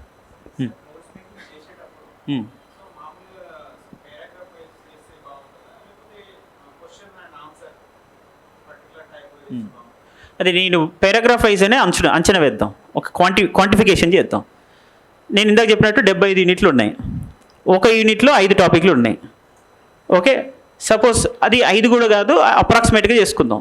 ఒక 70, మనం ఒక ఎన్ని యూనిట్స్, 75, 50 యూనిట్స్ అంటే 10 వేసుకుంటే 50 × 10 వేసుకోండి. 50 × 10 వేసుకుంటే మనకి ఎన్ని వచ్చినాయి, అక్కడే 500 వచ్చినాయి. అంటే ఇంకో 25 కూడా ఇంకా అడిషనల్గా ఇంకో 25 అండి, 1000 టాపిక్స్ వచ్చినాయి. 1000 టాపిక్స్ మీద ఒక టాపిక్ మీద ఒక పారాగ్రాఫ్ రాశారనుకోండి, మీరే అనుకోండి, నోట్స్ 1000 టాపిక్స్ మీద ఒక 1000 పారాగ్రాఫ్స్ రాస్తే నోట్స్ ఎంత అవుతుంది? క్వాంటిఫికేషన్ మీకు ఒక సింపుల్ ఎగ్జాంపుల్గా, ఒక హైపోథెటికల్గా నేను చెప్తుంటే, ఒక 1000 టాపిక్స్ మీద 1000 పారాగ్రాఫ్స్ రాస్తే నోట్స్ ఎంత అవుతుంది? ఒక A4 షీట్ పేపర్లో ఓ 3 పారాగ్రాఫ్స్ తీసుకున్నా, ఆ పారాగ్రాఫ్స్ మీకు ఫైనల్గా ఎగ్జామ్లో ఆన్సర్ రాయడానికి రాదు. ఎందుకంటే ఆ టాపిక్ మీద క్వశ్చన్ వస్తే మనం ఒక పారాగ్రాఫ్ రాయంగా ఆన్సర్. అందుకే నేనేం చెప్పాను, ఆ టాపిక్కి సంబంధించిన మొత్తం కాన్సెప్ట్స్ మీకు గుర్తుండేటట్టుగా మీరు ఒక కీవర్డ్ టేబుల్ తయారు చేసుకోవాలి. ఆ పారాగ్రాఫ్లోనే మీకు ఒక 10 పాయింట్స్ ఉండాలి. Instead of writing paragraph, develop keywords. ఇప్పుడు ఎగ్జాంపుల్స్ కూడా దాని పక్కన రాసి పెట్టుకోండి. మీకు నేను ఇంకా దాన్ని ఎలా తయారు చేసుకోవాలంటే, మీకు ఆల్రెడీ జ్యూస్ ఫీడింగ్ చేస్తాం, స్పూన్ ఫీడింగ్ కాదు, కరెంట్ అఫైర్స్ రివర్స్ ఇంజనీరింగ్ ఇస్తున్నాం. అందులో మెయిన్స్ క్వశ్చన్స్ ఇస్తాం డైలీ. మెయిన్స్ క్వశ్చన్కి సంబంధించిన ఆన్సర్ ఇచ్చే ముందు ఒక టేబుల్ ఇస్తున్నాం. ఆ టేబుల్లోనే మీకు ఏం చేస్తున్నాం, మొత్తం ఆ కీవర్డ్స్ అన్నీ ఇచ్చేస్తున్నాం ఆ టాపిక్కి సంబంధించి, రైట్?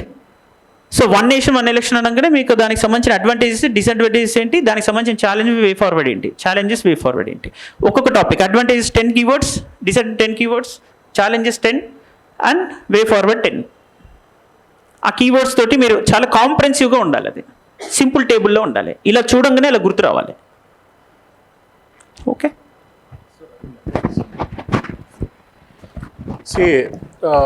ఫస్ట్ ఈ టెస్ట్ సిరీస్ ఎప్పుడు రాయాలి అన్న దాంట్లో చాలా బ్యాడ్ నోషన్స్ డెవలప్ అయి ఉంటాయి. Be it UPSC or the state commission descriptive examination, answer writing అన్నది సపరేట్ సెట్ ఆఫ్ ప్రిపరేషన్ కాదు. Answer writing starts from the day 1. మీరు టెక్స్ట్ బుక్ పట్టుకున్నప్పటి నుండి ఆన్సర్ రైటింగ్ బిగిన్ అయిపోయింది, మీరు రాయలేదు అంతే. సో ఆన్సర్ రైటింగ్ అన్నది సపరేట్గా 50% అయిపోయాక, లేదంటే ఎప్పుడు మొదలు పెడతాం, పూర్తిగా అంతా అయిపోయాక ఆన్సర్ రైటింగ్ రాద్దాం అనుకుంటే చాలా తప్పది. సో మీది పూర్తిగా అవ్వదు, మీరు ఆన్సర్ రాయరు. అందుకనే చాలామంది ఆన్సర్ రైటింగ్ రాయకుండానే డైరెక్ట్గా మెయిన్స్కి వెళ్ళిపోతూ ఉంటారు, ఆన్సర్ రైటింగ్ రాయకుండా అలా మిగిలిపోతూ ఉంటారు. సో ఆన్సర్ రైటింగ్ అంటే అదేదో ఒక కోర్స్ మన మెంటర్షిప్లో ఒక organised set of answer writing ఉంది. బట్ ఆన్సర్ రైటింగ్ అంటే ఎలా ఉంటుందంటే, మీరు ప్రిపేర్ అయ్యారు, ఏదో పాలిటీలో ఒక సబ్జెక్ట్ ప్రిపేర్ అయ్యారు, అయిపోతూనే ఒక 2 minutes అలా కళ్ళు మూసుకొని కాస్త వెనక్కల వాలిపోయి ఒకసారి అంతా నెమరు వేసుకొని ఒక రఫ్ పేపర్ తీసుకునేసి 4 పారాగ్రాఫ్స్ రాసేసేయండి. అది ఎవరైనా ఎవాల్యుయేట్స్ మనకేమైనా సర్టిఫికేట్ రావాలన్నా? లేదు కదా. So answer writing is part and parcel of our preparation. So answer writing 10% అయిపోయాక చేద్దామా, టోటల్ అయిపోయాక చేద్దామా అన్నది basically wrong notion. Your answer writing has to be begin at the point where you started your journey of competitive examination. రెండో అంశం, answer రైటింగ్కి పారాగ్రాఫికల్ రాయాలన్నా, ఒకవేళ మనము ఏది నోట్స్ మేకింగ్ అప్పుడు పారాగ్రాఫ్స్లో రాసుకోవాలా, స్టేట్మెంట్స్లో రాసుకోవాలా అంటే, ఫస్ట్ ఆఫ్ ఆల్ మీరు అక్కడ ఆ కంటెక్స్ట్లో అడిగిన క్వశ్చన్కి ఎలా ఆన్సర్ రాయాలని మీరు ఫిక్స్ అయ్యారన్న దానిపైన ఉంటుంది. there is no a generalized pattern. 4 paragraphs, ఒకరు చూడండి సేమ్ ఒకటే క్వశ్చన్ని ముగ్గురు ఎలా ప్రజెంట్ చేయగలుగుతారు. Per se take the example of differences between Himalayan and peninsular drainage system. Himalaya నదీ వ్యవస్థ, ద్వీపకల్ప నదీ వ్యవస్థ అన్న కాన్సెప్ట్ని తీసుకుందాం. ఇదే క్వశ్చన్ని 10 మంది ఆస్పిరెంట్స్ రాస్తే ఒక్కొక్కరు ఒక్కో విధానంలో రాస్తారు. ఒకరు ఏం చేస్తారంటే హిమాలయ నదీ వ్యవస్థ గురించి అంతా ఒక పారాగ్రాఫ్ రాస్తారు, ద్వీపకల్ప నదీ వ్యవస్థ గురించి ఇంకో పారాగ్రాఫ్ రాస్తారు. ఇంకొకరు ఏం చేస్తారంటే గంగా నదిని, గోదావరి నదిని, తర్వాత బ్రహ్మపుత్ర నదిని, కృష్ణా నదిని కంపేర్ చేసుకుంటూ రాస్తారు. ఇంకొంతమంది ఏం చేస్తారంటే పేజీని మధ్యలో ఫోల్డ్ చేసి ఒకవైపు హిమాలయ నది వ్యవస్థ, ఇంకోవైపు ద్వీపకల్ప నది వ్యవస్థ రాస్తారు. ఇంకొంతమంది ఒక లైన్ బై లైన్ కంపారిజన్, ఇవి జీవనదులు, ఇవి జీవనదులు కాదు, ఇవి అంతస్థలీయ జల రవాణాకు, ఇన్లాండ్ నావిగేషన్కు ఉపయోగం, ఇవి ఉపయోగం కాదు, ఇలా line by line comparison, holistic conceptual comparison, paragraphical comparison, mix of paragraph and statements comparison రకరకాలుగా ఉంటాయి. సో కంటెక్స్ట్ని బేస్ చేసుకొని మనం అది జడ్జి చేసుకోవాలి. ఇది కూడా మళ్ళీ మీ దగ్గర ఎక్కువ పాయింట్స్ ఉన్నాయనుకోండి, మీకు అడిగిన కాన్సెప్ట్కి మీ దగ్గర ఎక్కువ ఇన్ఫర్మేషన్ ఉందనుకోండి, ఎగ్జామినర్కి ఓపెన్గా చూపించండి నా దగ్గర ఇంత ఇన్ఫర్మేషన్ ఉందని. అప్పుడు మీరు ఏదైనా ఫాల్స్ చేసిన, తప్పులు దొర్లినా సరే ఎక్కువ మార్కులు పడతాయి. మీ దగ్గర తక్కువ ఇన్ఫర్మేషన్ ఉందనుకోండి, పారాగ్రాఫ్స్కి వెళ్ళిపోండి. మిక్స్ ఆఫ్ మీడియం లెవెల్లో ఇన్ఫర్మేషన్ ఉందనుకోండి, మిక్స్ ఆఫ్ స్టేట్మెంట్స్ అండ్ పారాగ్రాఫ్స్కి వెళ్ళిపోండి. ఇదే మనం నోట్స్ రూపంలో తయారు చేసుకుంటున్నప్పుడు నేను ఒక పేపర్ని సార్ చెప్పినట్లు పేపర్ని కట్ చేస్తే I use to do like this. పేపర్ని 4 క్వార్టర్స్గా డివైడ్ చేస్తే రైట్ సైడ్ ఒక క్వార్టర్లో గవర్నర్ పవర్స్, ప్రెసిడెంట్ పవర్స్ అంతా వచ్చేసేది. మీరు పారాగ్రాఫ్స్లో ఎన్ని రోజులు రాసుకుంటారు చెప్పండి? ఎవరైతే పారాగ్రాఫ్స్లో రాయడం అన్నది అలవాటు చేసి అంటే నోట్స్ మేకింగ్ పారాగ్రాఫ్స్లో పెట్టుకుంటారో ఐ గెస్ 20-30 క్వశ్చన్స్ కంటే వాళ్ళు ఎక్కువ రాయకుండా ఆ టాస్క్ని వదిలేసి ఉంటారు. అదే మైండ్ మ్యాప్స్ రూపంలో, అందుకనే నోట్స్ అన్నది ఏంటంటే దట్ ఈస్ ది ఫాడర్, దానా అంటే ఎలా ఉంటుందంటే మీకు నేను లాస్ట్ క్లాస్లో కూడా చెప్పాను, చపాతీ, పూరి, పరోటా ఇలా రకరకాల ఎలిమెంట్స్ ఉండవు, గోధుమ పిండి మాత్రమే ఉంటుంది. మీరు గోధుమ పిండిని కలిపి రెడీగా పెట్టుకోండి. అక్కడ పూరి అడిగితే పూరి చేయండి, చపాతీ అడిగితే చపాతీ చేయండి. మీరు పూరితో రెడీగా పోయారనుకోండి, చపాతీ అడిగారు అనుకోండి, సో పరోటా అయిపోతుంది జీవితం, ఇజంట్ ఇట్? సో కాబట్టి మీరు ready with the fodder, plus minus conclusion, positives negatives conclusion, advantages disadvantages, issues challenges, conflicts issues. So ఆ థీమ్ని బేస్ చేసుకోండి. మీరు ఆశ్చర్యపోతారు, ఒక పేపర్లో ఒక 30-40 మార్కులకు సెట్ అయ్యే ఇన్ఫర్మేషన్ వచ్చేస్తుంది. మీరు స్మార్ట్గా దాన్ని పట్టుకోవాలి తప్ప, అలా పట్టుకోగలిగారంటే నీట్గా చేసుకోవచ్చు. సో అలా ఒక సబ్జెక్ట్ తీసుకుంటే ఇష్యూస్ని ప్రిడిక్ట్ చేయండి. ఇష్యూస్ని ప్రిడిక్ట్ చేయాలంటే మనమేమి అంచనా వేయాల్సిన అవసరం లేదు. పాత క్వశ్చన్ పేపర్స్ చూడండి, యూపీఎస్సీ పేపర్స్ చూడండి, ఏబిపిఎస్సి పేపర్స్ చూడండి, వేరే కమిషన్ పేపర్స్ చూడండి, ఏంటి థీమ్ ఏంటి, ఎక్కడ పోతున్నాడు అని చెప్పి అది పట్టుకోండి. ఆటోమేటిక్గా చదివేటప్పుడే మీకు ఈ కోణంలో మెయిన్స్ అడిగే అవకాశం ఉందన్న థాట్ ప్రొవోక్ అయిపోతూ ఉంటుంది. అలా when you understand how kind of questions are going to be asked, when you understand we are having certain kind of concept, మన మైండ్లోనే కొంచెం థీమ్ ఉంది, కాన్సెప్ట్ ఉంది అని అనుకున్నప్పుడు ఆన్సర్ని పెట్టడం చాలా సులభం అవుతుంది. సో అందుకనే ఇదంతా అప్పుడు మనం చేయలేము కాబట్టి ఎగ్జామ్ టైంలో ముందుగానే దీనికి సిద్ధంగా ఉండాలి. మోర్ ఓవర్ మన దగ్గర ఏంటంటే ఒక మైక్రోస్కోపిక్ లెవెల్లో సిలబస్ని అంతా డిసెక్ట్ చేసి ఇదిగో ఇది అడుగుతున్నాం దీనికి ప్రిపేర్ అవ్వు అని చెప్పి ఎగ్జామ్స్ కండక్ట్ చేస్తున్నాం కాబట్టి it is how efficiently you are going to prepare your mind maps అన్నది ఎగ్జామ్లో కనిపిస్తుంది. బట్ మీరు మైండ్ మ్యాప్ ప్రిపేర్ చేసుకొని చూడండి, అలా మైండ్ మ్యాప్స్ ప్రిపేర్ చేసుకొని ఆన్సర్ రాయండి, మీరు నిజంగానే ఆశ్చర్యపోతారు. మీకు తెలియకుండానే మీకు ఎక్కువ మార్కులు రావడం మొదలవుతుంది. అండ్ ఎవరో ఏదో టాపర్ రాశారు ఆ పద్ధతిని అవలంబించాలి అని కొత్త విధానాలు, మీకు తెలియని విధానాలు కూడా అవలంబించుకుంటూ ఉంటారు. See, you have to input certain elements from the topper's answer sheets without sacrificing or without compromising your original identity of narration. ప్రతి ఒక్కరికి ఒక నేరేషన్ ఉంటుంది. సేమ్ బాహుబలి సినిమాను రాజమౌళి కాకుండా రామ్ గోపాల్ వర్మ గారు తీసింటే ఇంకొక రకంగా ప్రొజెక్ట్ అయ్యిండేది. Isn't it? The same kind of theme. How efficiently you are impressing the examiner matters at the end of the day. అది మైండ్ మ్యాప్స్ ప్రిపేర్ చేసుకోవడంలో, షార్ట్ నోట్స్ ప్రిపేర్ చేసుకోవడం నుండి మొదలవుతుంది. Alright, it's a kind of See, with reference to history, I just want to answer your question. This may vary from topic to topic. For example, మన క్లాస్లో మన అశోక ధర్మ గురించి, కాకతీయాస్ గురించి డిస్కస్ చేసాం, రైట్? ఇప్పుడు if you are preparing revision points for a question, mains question on Ashoka's Dharma policy, అందులో key facts ఉన్నాయి. First of all, what is the inscription that Ashoka mentions about Ashoka's Dharma? That's a fact. What are the principles and what are the definitions? ఇవేంటంటే basic facts that you need to remember. ఇంకో question వచ్చింది అనుకోండి, for example, let me talk about deindustrialization in the 19th century. అంటే 19వ శతాబ్దంలో పరిశ్రమల క్షీణత లేదా చేతి వృత్తుల పరిశ్రమల క్షీణత అని వచ్చింది అనుకోండి. అందులో facts are few but concepts are more. For example, tariff policy. British వాళ్ళకి ఇంపీరియల్ ప్రిఫరెన్స్ అని ఒక పాలసీ పెట్టారు. All the imports that are coming from Britain to India or exports from India to Britain are tax free. మిగతా దేశాలన్నిటికీ tax 100% ఉండేది. దానివల్ల ఏమైందంటే భారతదేశంలో ఉత్పత్తిదారులు ఎక్కడికైనా ఎగుమతి చేయాలంటే టారిఫ్ వల్ల రేట్ ఎక్కువైపోయేది. Nobody bat. అలాగే ఎవరైనా భారతదేశానికి అక్కడి నుంచి ఎక్స్పోర్ట్ చేద్దామన్నా we can't by here because price is more. So మీరు ఇంపీరియల్ ప్రిఫరెన్స్ ఆ ట్యాక్సేషన్ అని ఒకటి పెట్టుకోవచ్చు. నెక్స్ట్ ఏంటంటే ల్యాక్ ఆఫ్ ఫెసిలిటీస్.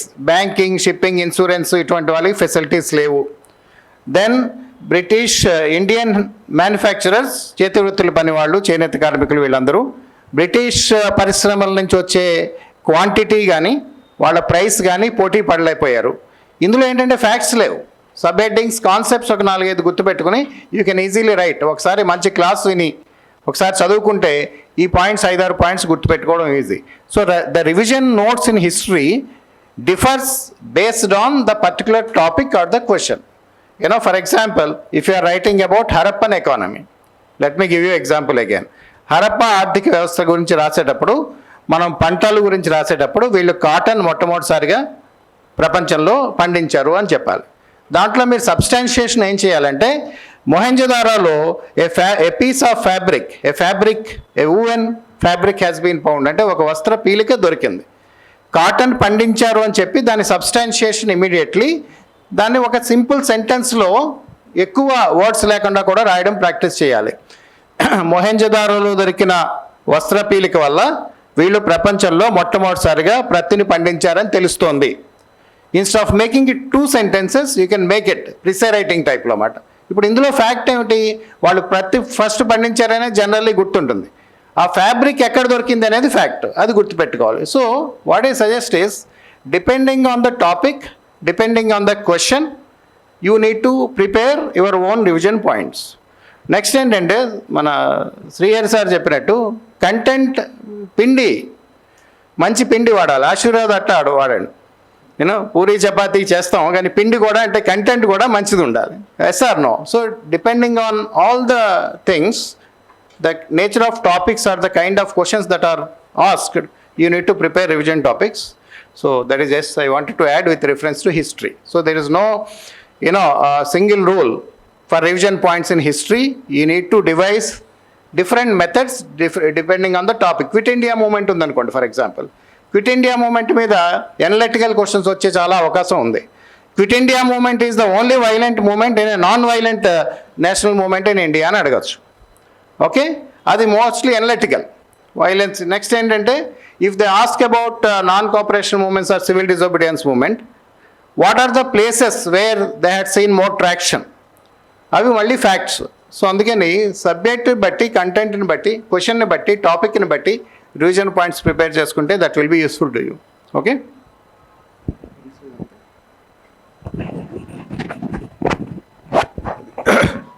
సో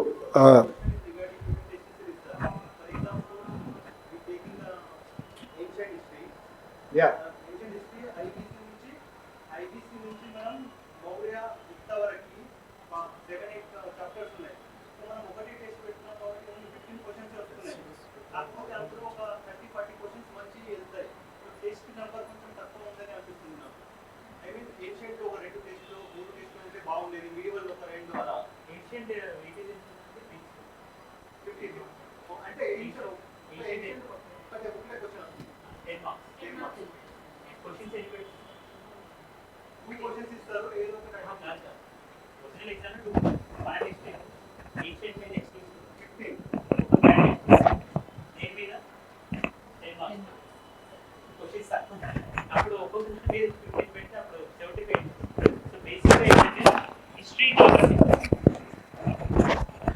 బేసిక్గా హిస్టరీ, జియోగ్రఫీ లాంటి సబ్జెక్ట్స్ మనకి వెయిటేజ్ చూస్తే 50-50 మార్క్సే ఉంటాయి, కానీ చదవాల్సిన కంపోనెంట్స్ ఎక్కువ ఉంటాయి, చాలా వ్యాస్ట్ ఉంటుంది. అందుకే ఏన్షియంట్ మీదే ఎక్కువ క్వశ్చన్స్, అంటే ఎక్స్క్లూజివ్గా ఒక గ్రాండ్ టెస్ట్, మిడివల్ ఎక్స్క్లూజివ్ ఒకటి, మోడర్న్ మీద ఎక్స్క్లూజివ్గా పెట్టి, అంటే మీకు అలా తీసుకొని వెళ్ళిన తర్వాత నెక్స్ట్ మళ్ళీ ఫుల్ లెంత్ గ్రాండ్ టెస్ట్ పెట్టాల్సి వస్తుంది హిస్టరీ వరకు. మిగతా వాటిలో ఇప్పుడు సొసైటీ ఉంది, అంత అవసరం లేదు సొసైటీ, అది కొంచెం మొత్తం సెక్షనల్ టెస్ట్ని 2గా డివైడ్ చేసి పెట్టచ్చు. అది దానికి ఉన్న వెయిటేజ్ని బట్టి, కంపోనెంట్స్ని బట్టి, చదవాల్సిన వ్యాస్ట్ సిలబస్ని బట్టి అలా పెట్టు.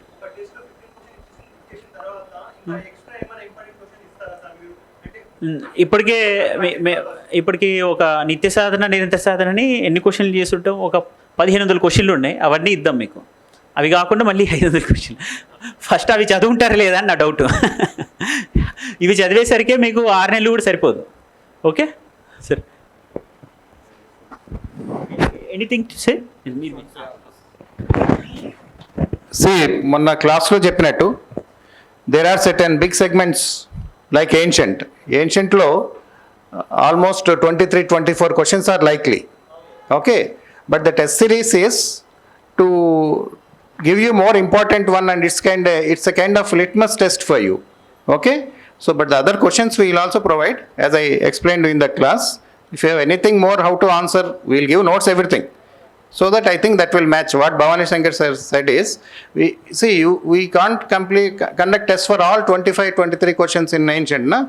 So some important we'll pick it up. Other things will help you out. If I am there, I will help you out how to answer. Thanks.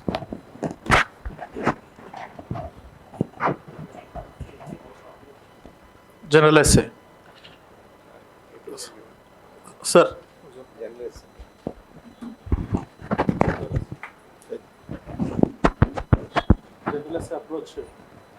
What is the question? Approach to journalists. Approach to journalists. Approach. General essay approach అంటే మనకి అన్ని సబ్జెక్టులు first ఎంతో కొంత అవగాహన ఉంటుంది. And ఇవన్నీ కాక సబ్జెక్టులు ఇవన్నీ మర్చిపోండి. ఫస్ట్ మీ అందరికీ జనరల్ ఎస్సే రాయడం వచ్చు, కానీ రాయరు. అంటే మీనింగ్ ఏంటంటే రాయడం అంటూ మొదలు పెట్టాలి. ఇప్పుడు ఎవరో చెప్పినట్టుగా మన ప్రతి ఒక్కరిలో మన హృదయాల్లో ఒక కవి ఉంటాడు. ఆ కవిని బయటికి తీసుకొస్తే చాలు, మీరు జనరల్ ఎస్సే రాస్తారు. సో అంటే కవి అంటే ఏంటి? మామూలు సూర్యుడు కూడా చూడనటువంటి దాన్ని చూడగలిగేవాడు. అటువంటి ఇమాజినేషన్ పర్స్పెక్టివ్ అనేది మనలో ప్రతి ఒక్కరికి ఉంటుంది. కాబట్టి ముందు ఫస్ట్ ఆ పర్స్పెక్టివ్ని బయటికి తీసుకురండి. అది తీసుకొచ్చి దాన్ని పేపర్ మీద ప్రజెంట్ చేయడం మొదలుపెట్టండి. మొదలుపెట్టిన తర్వాత అంటే రాయడం అంటూ మొదలుపెట్టిన తర్వాత ఈ ఆటోమేటిక్గా మీరు జనరల్ ఎస్సే రాస్తూనే ఉంటారు. కాకపోతే రాయడం మొదలు పెట్టడమే పెద్ద ప్రాబ్లం. సో లాస్ట్ ట్యూస్డేలో జనరల్ ఎస్సే అప్రోచ్ చెప్పాను, ఎలా ఉండాలి, ఏ డైమెన్షన్లు కవర్ చేయాలి. ఎందుకంటే మనకి సోషియో ఎకనామిక్ ఇష్యూస్ ఉన్నాయి, సోషియో పొలిటికల్ ఇష్యూస్ ఉన్నాయి, సోషియో ఎకనామిక్ ఇష్యూస్ ఉన్నాయి, అలా డిఫరెంట్ డైమెన్షన్స్. అలాగే హిస్టారికల్ కల్చరల్ ఆస్పెక్ట్స్ ఉన్నాయి. ఇప్పుడు suppose historical and cultural aspects అనే దాని గురించి మీరు హిస్టరీ చదవాల్సిన అవసరం లేదు. హిస్టరీ చదవకుండానే దాంట్లో వచ్చే క్వశ్చన్కి ఆన్సర్ చేయొచ్చు. ఇప్పుడు సపోజ్ ఈ మధ్యన వస్తున్నటువంటి ట్రెండ్ ప్రకారం, అంటే జాతీయ స్థాయిలో జరుగుతున్నటువంటి ట్రెండ్ ప్రకారం, need for redefining the history of India అనే అంశం మీద క్వశ్చన్ ఇవ్వచ్చు. అంటే భారతదేశ చరిత్రని పునర్నిర్వచించాల్సినటువంటి అవసరం. సో ఇక్కడ మామూలుగా ఎన్సీఆర్టీలో హిస్టరీని రీడిఫైన్ చేయడం అనేటటువంటి పర్స్పెక్టివ్ నుంచి మొదలుపెట్టి రకరకాల పద్ధతుల్లో కేంద్ర ప్రభుత్వం ఏదైతే జాతీయ స్థాయిలో భారతదేశ చరిత్రని తిరిగి పునర్లిఖించేటటువంటి అవసరాన్ని ఇన్సిస్ట్ చేస్తుందో ఆ అంశాలన్నింటినీ పర్స్పెక్టివ్ తీసుకోవాలి. రెండో ఆస్పెక్ట్ సోషియో పొలిటికల్ ఆస్పెక్ట్ అది ఉంటుంది. ఆ సోషియో పొలిటికల్ ఆస్పెక్ట్స్ అంటే for example you can take federalistic aspects, అంటే భారతదేశంలో సమాఖ్య వ్యవస్థ, ఫెడరలిజం ఇన్ ఇండియా అనే అంశం మీద. అంటే దీంట్లో కేంద్ర రాష్ట్ర సంబంధాల గురించి కాన్స్టిట్యూషనల్ పర్స్పెక్టివ్లో మీరు మామూలుగా పాలిటీలో చదువుకుంటారు. బట్ ఆ పాలిటీ నాలెడ్జ్ కన్నా ఇక్కడ ఎక్కువ ఏంటంటే జనరల్గా మనం రోజువారీ పరిస్థితుల్లో ఏం చూస్తున్నాం, కేంద్ర రాష్ట్ర సంబంధాల్లో ఎలాంటి మార్పులు వస్తున్నాయి అనే రియలిస్టిక్ ఎగ్జాంపుల్స్ ఇవ్వాలి. ఇప్పుడు సిబిఐకి ఆల్మోస్ట్ 12 రాష్ట్రాలు జనరల్ ఇంటెంట్ అనేది ఉపసంహరించుకున్నాయి. అంటే ఈ మధ్యకాలంలో మనం చూస్తున్నాం చాలా రాష్ట్రాలకి సిబిఐ రావట్లేదు. సిబిఐ బదులు ఎవరు వెళ్తున్నారు? ఎన్ఫోర్స్మెంట్ డైరెక్టరేట్ వెళ్తుంది, ఈడీ వెళ్తుంది. సో దీనికి కారణం ఏంటి? రాష్ట్రాలు జనరల్ ఇంటెంట్ని ఉపసంహరించుకోవడం అంటే ఏంటి, ఆ జనరల్ ఇంటెంట్ అంటే ఏంటి, అది మనకు న్యూస్ పేపర్లో చదువుతున్నప్పుడు తెలుస్తూ ఉంటాం. ప్రతి సంవత్సరం దీనికి రెన్యూవల్ చేస్తుంటారు. దాన్ని ఒక 12 రాష్ట్రాలు సస్పెండ్ చేసినాయి. అలాగే కొన్ని రాష్ట్రాల్లో గవర్నర్ని యూనివర్సిటీల ఛాన్సలర్గా ఉండకూడదని చెప్పి తీర్మానాలు చేస్తున్నారు. ఇటువంటి ఎగ్జాంపుల్స్ ఎక్కువగా ఇన్సిస్ట్ చేస్తూ మీరు అటువంటి ఇండియన్ ఫెడరలిజం అనేటటువంటి కాన్సెప్ట్ మీద క్వశ్చన్ వస్తే ఆన్సర్ అయ్యాలి. అలాగే మనకి లోకల్ గవర్నమెంట్స్ అనేటటువంటి పాయింట్ మీద కూడా క్వశ్చన్ అడగచ్చు. ఈ లోకల్ గవర్నమెంట్స్ అనేది పాలిటీలో చదివే పద్ధతి వేరు, జనరల్ ఎస్ఏకి ఆన్సర్ ప్రజెంట్ చేసే పద్ధతి వేరు.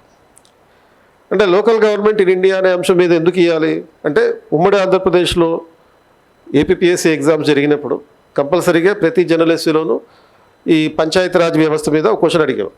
పంచాయతీరాజ్ సిస్టమ్ ఇన్ ఏపీ అని చెప్పి అడిగేవారు. సో ఇప్పుడు జనరలైజ్ చేసి దాన్ని లోకల్ గవర్నమెంట్స్ ఇన్ ఇండియా అని చెప్పి అడగచ్చు. ఎందుకని 2023 నాటికి ఈ లోకల్ గవర్నమెంట్ వ్యవస్థ అమల్లోకి తీసుకొచ్చి 30 years అయింది. ఇది 1992లో అమెండ్మెంట్ జరిగింది, 1993 నుంచి అమల్లోకి వచ్చింది. సో 2023 నాటికి 30 సంవత్సరాలు అయింది. ఈ 3 దశాబ్దాల అనుభవం నేపథ్యంలో స్థానిక సంస్థల వల్ల వచ్చినటువంటి మార్పులు ఏంటి అంటే సమాజంలో ఎలాంటి మార్పులు వచ్చినాయి, ఆర్థిక వ్యవస్థలో ఎలాంటి మార్పులు వచ్చినాయి, పరిపాలనా పరంగా ఎలాంటి మార్పులు వచ్చినాయి, ఇలా మల్టీ డైమెన్షనల్ పర్స్పెక్టివ్స్లో దాన్ని ఒక అంశాన్ని వివరించాలి. ఇంకా సింపుల్గా చెప్పాలంటే జనరల్ ఎస్సేలో రాయాల్సినటువంటి డైమెన్షన్స్ మీకు యూపీఎస్సీ ప్రిలిమ్స్ సిలబస్లో ఉన్నటువంటి పాయింట్లన్నింటినీ ఎక్స్ప్లెయిన్ చేస్తే చాలు. యూపీఎస్సీ ప్రిలిమ్స్లో ఏముంటాయి? Current affairs, history, geography, economy, polity, తర్వాత ఎన్వైర్న్మెంట్ అండ్ జనరల్ సైన్స్. ఈ డైమెన్షన్లతో పాటు ఎథికల్ అండ్ మోరల్ డైమెన్షన్ అనేటటువంటి ఇంకో దాన్ని పెట్టుకొని అవే డైమెన్షన్స్ని నువ్వు ఏ ఎస్సే రాయడానికన్నా ఉపయోగించు. నువ్వు ఒక 100 ఎస్సేలు 100 కూడా అక్కర్లా 40 రకాల ఎస్సేలు ప్రిపేర్ అవుతావు, బై హార్ట్ చేసుకెళ్తావు. సపోజ్ ఏదైనా 3 సెక్షన్స్లో ఒక సెక్షన్లో ఇచ్చే 3 క్వశ్చన్లో నీకు ఏది తెలియనప్పుడు ఈ ట్రిక్ అనుసరించాలి. ఇది ఫస్ట్ నువ్వు హిస్టారికల్ డైమెన్షన్ రాయాలి. అంటే ఇంట్రడక్షన్ రాస్తావు కదా, ఇంట్రడక్షన్లోనేమో ఆ టాపిక్కి నువ్వు సెలెక్ట్ చేసుకున్నటువంటి టాపిక్కి సంబంధించిన కాంటెంపరీ అంశాన్ని తెలియజేయాలి. అంటే కరెంట్ అఫైర్స్ సిలబస్లో మనకి ప్రిలిమ్ సిలబస్లో current affairs, contemporary dimension in the introduction. Main బాడీకి వచ్చాక ఫస్ట్ హిస్టారికల్ డైమెన్షన్, దాని ఆ అంశానికి సంబంధించిన చారిత్రక నేపథ్యం, దానికి సంబంధించినటువంటి భౌగోళిక నేపథ్యం, geographical dimension, economic dimension, political dimension, అంటే పాలిటీ అంటే పొలిటికల్ డైమెన్షన్ రాస్తాం. టెక్నాలజికల్ డైమెన్షన్, ఈ రోజున టెక్నాలజీ ఇంపాక్ట్ లేకుండా ఏ అంశము జరగట్లేదు. కాబట్టి ఈ టెక్నాలజికల్ డైమెన్షన్ అన్నప్పుడు you have to take the consideration of the contemporary technologies that are influencing our lifes. అంటే మన జీవితాల మీద ప్రభావితం చూపుతున్నటువంటి సమకాలీన సాంకేతిక పరిజ్ఞానం, ఈ artificial intelligence, 3D printing, 3D imaging, machine learning, ఇటువంటివి ఏ విధంగా ఈ పర్టికులర్ ఆస్పెక్ట్ని ఇన్ఫ్లుయెన్స్ చేస్తున్నాయి, వాటి వల్ల ఎలా ప్రభావితం అవుతుంది. అలా టెక్నాలజికల్ సైన్స్ అంటే జనరల్ సైన్స్ అనే పర్స్పెక్టివ్ని టెక్నాలజికల్ డైమెన్షన్లో చెప్పాలి. ఆ తర్వాత ఇంకొక డైమెన్షన్ అంటే మోరల్ అండ్ ఎథికల్ పర్స్పెక్టివ్, ఆ ఎథికల్ పర్స్పెక్టివ్ని తీసుకురావాలి. సో ఇట్లా ఈ డైమెన్షన్స్లో రాసినప్పుడు అంటే మామూలుగా నువ్వు ప్రిపేర్ అయ్యి రాసే ఆన్సర్ కన్నా ఈ రకంగా రాసే ఆన్సర్ ఎక్కువ మార్కులు తీసుకొచ్చే అవకాశం ఉంటుంది. అలా అని చెప్పి ప్రిపేర్ అవ్వకుండా వెళ్ళకూడదు, ప్రిపేర్ అయ్యే వెళ్ళాలి. మీకు ఈ ఎక్కడైనా ఒక అంశం మీద స్టార్టప్ ప్రాబ్లం ఏదైనా ఉంటే అప్పుడు ఈ పద్ధతిని ఫాలో కండి. స్టార్ట్ చేయడం ప్రాబ్లమ్ అనుకున్నాం, ఎందుకంటే నిరంతరం రాస్తూ ఉన్నప్పుడు నీకు స్టార్టప్ ప్రాబ్లం అనేది తగ్గుతుంది. సో ఈ నేపథ్యంలో మీ ప్రిపరేషన్ అనేటువంటి ప్రాసెస్లో ఇప్పుడు జనరల్ స్టడీస్కి సంబంధించి ఎలా అయితే ఆన్సర్ రైటింగ్ కంపల్సరీగా చేయాలని మన ఫ్యాకల్టీ అందరూ చెప్పారో, జనరల్ ఎస్సే కూడా ప్రిపరేషన్ ప్రాసెస్లో ఒక పార్ట్గా చేసుకుని రెగ్యులర్గా అది ప్రాక్టీస్ చేస్తూ ఉండాలి. ఇప్పుడు సపోజ్ పాలిటీలో ఒక ఫండమెంటల్ రైట్స్ చదివారు అనుకోండి, ఇందాక ఎవరో అడిగినట్టుగా ఏన్షియంట్ ఇష్యూలో ఎక్కువ క్వశ్చన్లు వస్తాయి అని చెప్పి ఎక్కువ క్వశ్చన్లు ప్రిపేర్ అవ్వాలి. అలాగే పాలిటీలో ఫస్ట్ చాప్టర్కి బేసిక్స్ ఉన్నాయి, సెకండ్ చాప్టర్లో ఈ ఫండమెంటల్ రైట్స్ ఇటువంటి అంశాలన్నీ ఉంటాయి. సో వాటికి సంబంధించి చదివేటప్పుడు ఎక్కువ ప్రిపరేషన్ అవసరం అవుతుంది. ఇప్పుడు ఫండమెంటల్ రైట్స్ ఉంది, what is the scope of fundamental rights అని చెప్పి క్వశ్చన్ అడగవచ్చు. సిలబస్లో యాజ్ ఇట్ ఈస్గా ఆ టర్మ్ తీసుకుని క్వశ్చన్ అడిగితే అలా ఉంటుంది, స్కోప్ ఆఫ్ ఫండమెంటల్ రైట్స్. లేకపోతే what is the significance of fundamental rights. ఆ చదివిన తర్వాత వెంటనే క్వశ్చన్ ప్రాక్టీస్ చేసేయాలి. అండ్ తర్వాత ప్రతి ఫండమెంటల్ రైట్ మీద ఒక క్వశ్చన్ ఉంటుంది, what is right to equality, explain it scope. ఎందుకంటే మీరు ఉమ్మడి ఆంధ్రప్రదేశ్ ఏపీపీఎస్సీ గ్రూప్ 1 ఎగ్జామ్స్ చూసినా ఆర్ ఏపీ డివైడ్ అయిన తర్వాత జరిగినటువంటి గ్రూప్ 1 ఎగ్జామ్స్ చూసినా ఇటువంటి పర్స్పెక్టివే ఉంది. ఇప్పుడు ప్రియాంబుల్ అని చెప్పి ఒక టాపిక్ ఇచ్చాడు, ఆ ప్రియాంబుల్ అనే టాపిక్ మీద ఆల్మోస్ట్ 15 రకాల క్వశ్చన్లు ప్రిపేర్ కావాలి. What is preamble, explain the scope, what is the significance of the preamble, ఇలాంటి జనరలైజ్డ్ క్వశ్చన్స్తో పాటు ఇప్పుడు 2008లో జరిగినటువంటి ఏపీపీఎస్సీ గ్రూప్ 1 ఎగ్జామ్లో అడిగిన question, preamble is a part of the constitution, comment అన్నాడు. అంటే పీఠిక రాజ్యాంగంలో భాగమే, వ్యాఖ్యానించండి. సో ఇట్లా మీరు ప్రతి అంశం మీద ఈ ప్రియాంబుల్లో ఉండేటటువంటి ఈ జనరలైజ్ పర్స్పెక్టివ్ ఒకటి, ప్రియాంబుల్లో అంతర్గతంగా ఉండే అంశాలు. ఇప్పుడు 2012లో జరిగినటువంటి ఏపీపీఎస్సీ ఎగ్జామ్లో అడిగిన క్వశ్చన్ ఒకటి, what is equality, explain it scope under the constitution of India. అది అంటే ఇది ప్రియాంబుల్కి సంబంధించిన అంశం. It is not about the right to equality. Right to equality అనేది ఫండమెంటల్ రైట్స్కి వెళ్తుంది, ప్రియాంబుల్కి సంబంధించి. ఎందుకంటే ప్రియాంబుల్ ఐడియల్స్లో ఉన్నటువంటి అంశాల్లో ఈ ఈక్వాలిటీ, జస్టిస్, ఇటువంటి అన్ని అంశాలు వస్తాయి కదా. జస్టిస్, లిబర్టీ, ఈక్వాలిటీ, ఫ్రాటర్నిటీ, ఇటువంటి ఆస్పెక్ట్స్ అన్నిటి కూడా ప్రతిదీ ఒక క్వశ్చన్ అవుతుంది. కాబట్టి ఆ equality in relation to the scope of the equality. అలాగే మరొక ఎగ్జామ్లో 2016లో జరిగిన ఎగ్జామ్లో ఒక అడిగినటువంటి question, explain secularism and it's constitutional dimensions across the constitution. What is secularism అన్నాడు. అంటే లౌకికవాదం అంటే ఏంటి, రాజ్యాంగంలో లౌకికవాదానికి సంబంధించిన వివిధ అంశాలు వివరించమని చెప్పి అక్రాస్ ద కాన్స్టిట్యూషన్ అని చెప్పి. సో ఈ ప్రతి క్వశ్చన్ని మీరు చదివిన తర్వాత వెంటనే దాన్ని ప్రాక్టీస్ చేయాలి. మీకు ఇంకో ఆప్షన్ లేదు. ఇంకో ఆప్షన్ ఏమైనా ఉంటే చెప్పండి. అది ఎందుకంటే మీ సక్సెస్ అనేది ఫైనల్గా ఓన్లీ రిటర్న్ ఎగ్జామ్ మీదే ఆధారపడి ఉంది. మీకు మళ్ళీ తర్వాత ఇంకో 75 మార్కుల కోసం తర్వాత చూసుకుందాం ఇంటర్వ్యూలో అనేటటువంటి పాసిబిలిటీస్ కూడా లేవు కదా. ఓన్లీ రిటర్న్ ఎగ్జామ్ మీదే ఆధారపడి మాత్రమే మీ సక్సెస్ ఉంటుంది. ఒక మార్కు ఇటైతే డిఎస్పీ అవుతారు, ఒక మార్కు అటైతే డిప్యూటీ కలెక్టర్ అవుతారు. కాబట్టి ఎప్పుడు ఒక మార్కు అటు ఉండేటట్టుగా చూసుకోవాలి. కొంచెం బద్దకిచ్చారు అంటే అది మీ అంతటి మీరే సాక్రిఫైస్ చేసినట్లు లెక్క. మార్కుల్ని కాదు సాక్రిఫైస్ చేయాల్సింది, సుఖాలను సాక్రిఫైస్ చేయాలి. ఒక 1 year గవర్నమెంట్ చెప్పినట్టుగా ఒక 1 year సాక్రిఫైస్ చేయాలి. అంటే ఇంతకాలం లేనిది ఇప్పుడు అయిపోతుందా అనే ఒక హోప్లెస్ సిచ్యువేషన్లో కూడా కొంతమంది ఉంటారు. ఎప్పటికెప్పుడు మనం హోప్ఫుల్గా ఉన్నాము అని నిరూపించడానికి ఈ మీటింగ్. మీరందరూ ఇక్కడ ఉన్నారంటే మేము హోప్ఫుల్గా ఉన్నామనే. కాబట్టి ఈ నమ్మకం కోల్పోకండి. నమ్మకం కోల్పోకుండా మీరు చేయాల్సినటువంటి పని వాయిదా వేయకుండా, బద్దకించకుండా, ఇప్పుడు కాదులే అని అనుకోకుండా, ఇప్పుడే ఏదైనా సరే ఇప్పుడే అనేటటువంటి పర్స్పెక్టివ్లో, ఇప్పుడు కాకపోతే ఇంకెప్పుడు లేదు. ఎందుకు, అఫ్కోర్స్ స్టార్టింగ్లో ఉన్న పుకార్ల ప్రకారం 200 పోస్టులు అనుకున్నారు, తర్వాత 100 పోస్టులు అన్నారు, ఫైనల్గా ఇప్పుడు 70 పోస్టులు అదనంగా వస్తున్నాయి. ప్రతి పోస్టు అంటే ఇన్ని డిప్యూటీ కలెక్టర్లు, ఇన్ని డిఎస్పీ పోస్టులు ఇంకా మళ్ళీ ఇంకోసారి రావు. ఇప్పుడే కొట్టుకుని పోవాలన్నట్టుగానే ఉండాలి. అది జస్ట్ ఇంకొక 8 సంవత్సరాల పాటు, అంటే డిఎస్పీ లేకపోతే డిప్యూటీ కలెక్టర్ వచ్చిన తర్వాత ఒక 8 సంవత్సరాల పాటు మీరు పని చేసుకోగలిగితే ఐఏఎస్ కూడా అవుతారు, లేకపోతే ఐపీఎస్ అవుతారు. మిగతా కండిషన్స్ని బట్టి 8 years ఎక్స్పీరియన్స్ తోటి ప్రమోషన్లు వస్తున్నాయి. ప్రీ ప్రమోషనల్ ఎగ్జామ్ పెడుతున్నారు. ఓన్లీ లెంగ్త్ ఆఫ్ సర్వీస్ని బట్టి కాకుండా ప్రీ ప్రమోషనల్ ఎగ్జామ్ ఆధారంగా ప్రమోషన్ ఇస్తున్నారు. 2013 నుంచి అమల్లో ఉన్నటువంటి పద్ధతి. కాబట్టి జనరల్ ఎస్సే కూడా అదే ప్రాక్టీస్లో వెళ్ళిపోవాలి.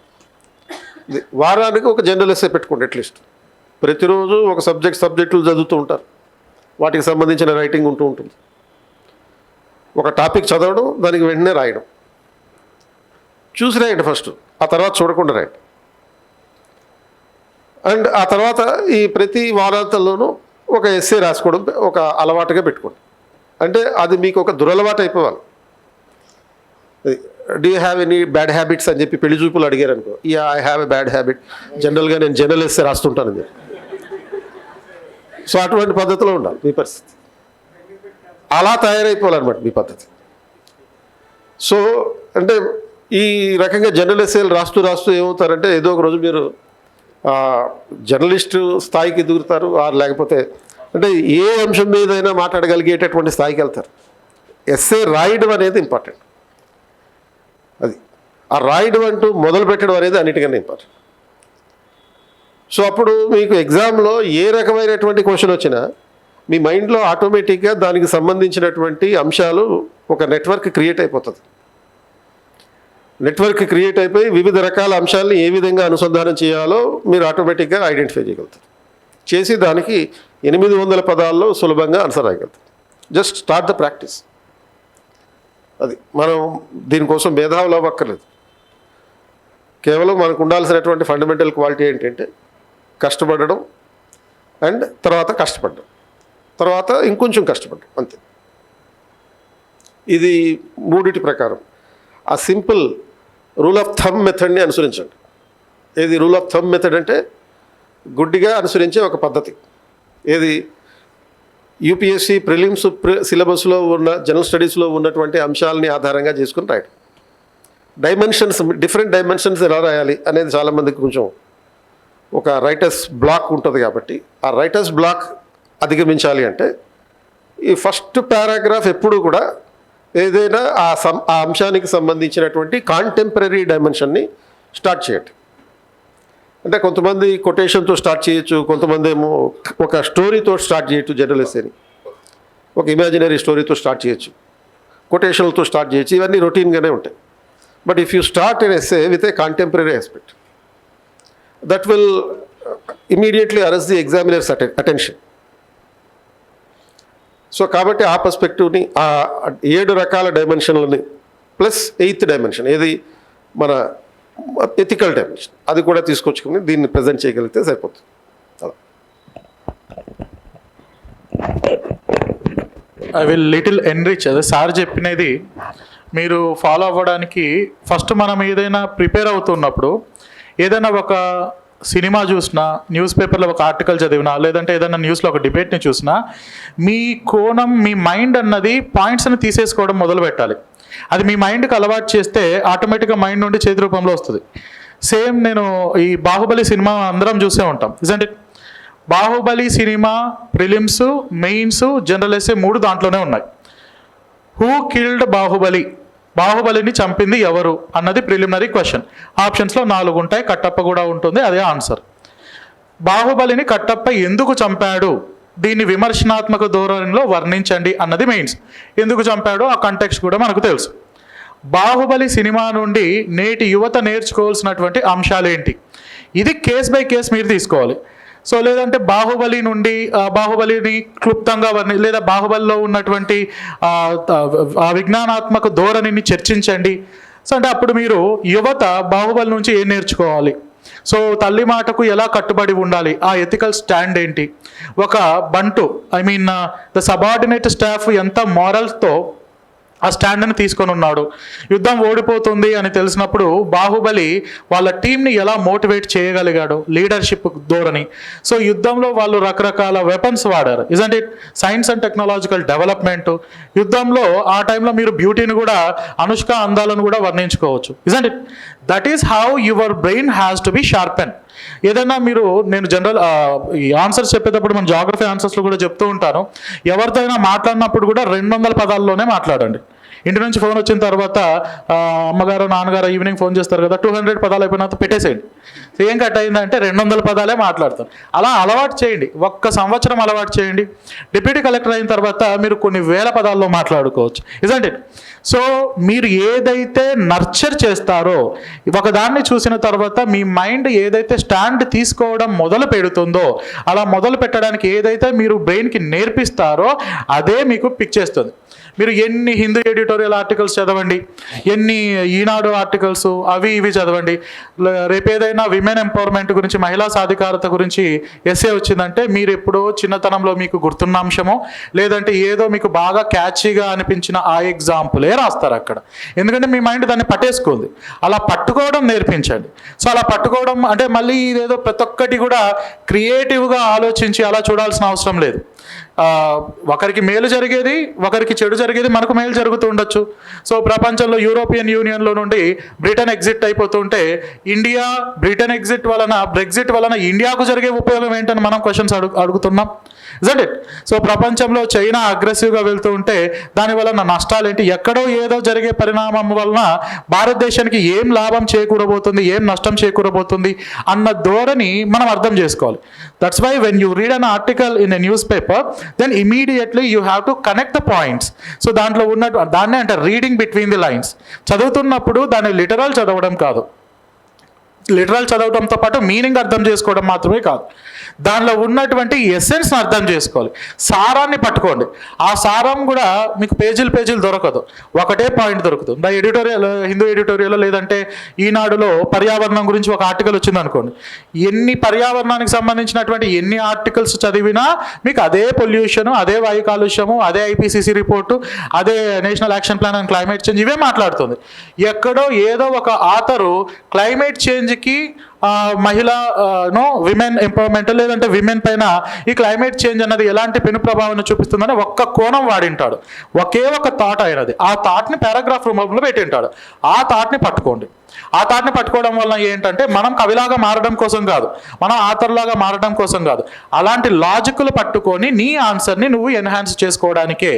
ఆఫ్టర్ దట్ జనరలైజ్ అయిపోయింది, మంచి మార్కులు వచ్చాయి, నువ్వు పట్టించుకోవద్దు, అసలు నీ చుట్టూ ఉన్న ఏ విషయాన్ని పట్టించుకోవద్దు. That's why prepare for the sake of examination only. Service కొట్టడానికి మాత్రమే ప్రిపేర్ అవ్వు, 800 మార్కులకు మాత్రమే ప్రిపేర్ అవ్వు, వేరే ఏం జరిగినా మనకు అనవసరం. సో మన మైండ్ని అలా ట్రైన్ చేయగలిగితే వీక్లీ ఒక్క ఎస్సే, ఒక్క థీమ్, అది విమెన్కి సంబంధించిందా, క్యాస్ట్కి సంబంధించిందా, సోషల్ మీడియానా, యూతా, అన్ఎంప్లాయ్మెంటా, పావర్టీనా అన్నదాన్ని ఒక్క థీమ్ని బేస్ చేసుకొని ఆ వారంలో ఒక్కో రోజు ఒక్కొక్క కోణం ఆలోచించు. పావర్టీ ఎకనామికల్ కోణం, పావర్టీ ఎన్విరాన్మెంటల్ కోణం, పావర్టీ ఏదో crime related, poverty ethics related, అలా ఒక వారం అంతా రోజుకు ఒక థీమ్ ఆలోచించి వారాంతంలో పావర్టీ పైన ఒక ఎస్సే రాయండి. మీరు ఎన్ని మెటీరియల్స్ ప్రిపేర్ అయినా చివరికి మీరు అక్కడ రాసేది ఈ పాయింట్సే. ఈ పాయింట్స్ స్ట్రాంగ్గా ఉండేటట్టుగా చూసుకోండి. Introduction we are having different types of approach. కొంతమంది ఏమో అనెక్డోట్స్తో మొదలు పెడతారు, ఒక ప్రావర్బ్. ఇదే విమెన్ ఎంపవర్మెంట్ గురించి జనరల్ ఎస్సే రాయమంటే కొంతమంది మహిళా సాధికారత గురించి రాస్తున్నప్పుడు ఈవెన్ నేనైతే ఇలా రాస్తాను, ఎత్ర నార్యస్తు పూజ్యంతే రమంతే తత్ర దేవత అని క్యాచీగా ఉంటుందో దాన్ని మొదలు పెడతారు. కొంతమంది విమెన్ పరిస్థితి ఏంటి, women domestic violence national crime record bureau డేటాను తీసుకొని మొదలు పెట్టచ్చు. కొంతమంది ఏదో మహిళా సాధికారత సాధించాలని చెప్పడానికి ఇటీవల ఎవరైనా రామన్ మెగసెస్ అవార్డు వస్తేనో లేదంటే నోబెల్ ప్రైజ్ వస్తేనో దాన్ని పెట్టచ్చు. ఇదే బాహుబలి ఎగ్జాంపుల్లో బాహుబలి డైరెక్టర్ చేత లేదంటే బాహుబలికి ఫలానా అవార్డు వచ్చిందని అలా మీరు మొదలు పెట్టచ్చు. ఇంట్రడక్షన్ పారాగ్రాఫ్ మొదలు పెట్టిన తర్వాత ఎగ్జామినరు లైన్లో ఆయన యొక్క ఇంటెన్షన్ని తీసుకెళ్ళి లాస్ట్కు వెతుకుతూ ఉంటాడు, ఇంకా ఏదైనా చెప్తాడు, ఇంకేం చెప్పలేదు నాకు తెలిసింది ఇదే అని వదిలేయడమే. ఆయన ఎగ్జైట్మెంట్ని ఫాలో అప్ చేయడమే. ఆన్సర్కి ఎస్ఏలకు కంక్లూజన్లు ఉండవు. ఆ క్వశ్చన్ను మెయింటైన్ చేయగలగాలి. Introduction, perfect comparisons, different angles, మధ్యలో ఏదో ఫ్లో చార్ట్, 4 మ్యాప్లు, 4 ఎగ్జాంపుల్స్, కంక్లూజన్, 800 వర్డ్స్. అండ్ కంపారిటివ్గా తీసుకుంటే 4.5 పేజీ ఫుల్ సైడ్స్ వచ్చేసేయాలి. Normal legible handwriting. Answer writing, general essay writing is all about skill of presentation. So తెలివితేటలు దీంట్లో critical ధోరణి ఆలోచించే అది లేకపోయినా సరే నారేషన్ అండ్ ప్రజెంటేషన్ అనేది చాలా కీలకమైన రోల్ ప్లే చేస్తుంది. ఎకనామిక్ పొలిటికల్ వీక్లీలో వచ్చినట్లు మీరు ఎస్సేలో రాయాల్సిన అవసరం లేదు, అలా రాయాలనుకోవడం కూడా తప్పు. So try to start answer writing. ముందు మొదలు పెట్టండి, సినిమానే రాయండి. బాహుబలినే ఎస్సే రూపంలో రాయండి. మీరు ఏం రాయగలుగుతున్నారని మీకు తెలుస్తుంది. అప్పుడు సోషల్ ఇష్యూస్కి వెళ్ళండి, ఇంటర్నేషనల్ ఇష్యూస్కి వెళ్ళండి. First when you start you will understand where you are lagging behind. Alright. So ఇలా జాగ్రత్తగా మెయింటైన్ చేసుకోవాలి. ఎస్ఏకి సపరేట్ అప్రోచ్ ఉంటుంది, general study answer writing separate approach ఉంటుంది, జనరల్ ఎస్ఏ సపరేట్ అప్రోచ్ ఉంటుంది. సార్ చెప్పినట్లు ప్రిలిమ్స్లో 13 కోణాలు ఉంటాయి, 13 టాపిక్స్ సంథింగ్ ఉంటాయి. సైన్స్ అండ్ టెక్నాలజీతో angle, ethics angle, political angle, historical angle, cultural angle, and లాస్ట్లో ఎథికల్ కోణం. ఎథికల్ కోణం వచ్చింది అంటే ఎథిక్స్ అంటే ఫిలాసఫీ అంటే మనం చెప్పలేనిది అంటే నువ్వు కంక్లూడ్ చేసేసావు అని దాని అర్థం. Alright. So that is how you have to approach with respect to essay. Alright. So would you add to something?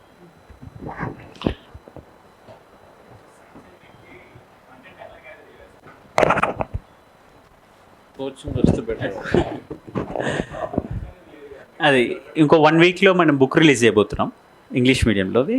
దాంట్లో మొత్తం అది ఇంకొక ఎక్స్ట్రా 1 వీక్ టైం ఇస్తే తెలుగు మీడియంలో కూడా వస్తుంది. సో మీరన్న ప్రాపర్ అన్న పదం ఇంక నెక్స్ట్ టైం వినపడకుండా బుక్ రిలీజ్ చేస్తాను. అది కాన్ఫిడెంట్గా చెప్పగలుగుతున్నాను. సో మన సిలబస్లో ప్రతి మైక్రో టాపిక్ మీద మెటీరియల్ ఉంటుంది. దానికి సంబంధించిన మొత్తం ప్రిలిమ్స్ క్వశ్చన్స్ 41 ఇయర్స్ ఉంటాయి యూపీఎస్సీవి, అండ్ ఏపీపీఎస్సీ క్వశ్చన్స్ ఉంటాయి. దాంతోపాటు మెయిన్స్కి సంబంధించిన మొత్తం ఏపీఎస్సి యూపీఎస్సి క్వశ్చన్స్ ఉంటాయి. వాటికి సంబంధించిన మోడల్ ఆన్సర్ టెంప్లెట్ ఉంటుంది. ఇది ఆ బుక్ ఓరియంటేషన్. అది ఒక 1 వీక్ టైం ఇవ్వండి, స్క్రూటినీ అయిపోగానే రిలీజ్ చేస్తాం. రైట్.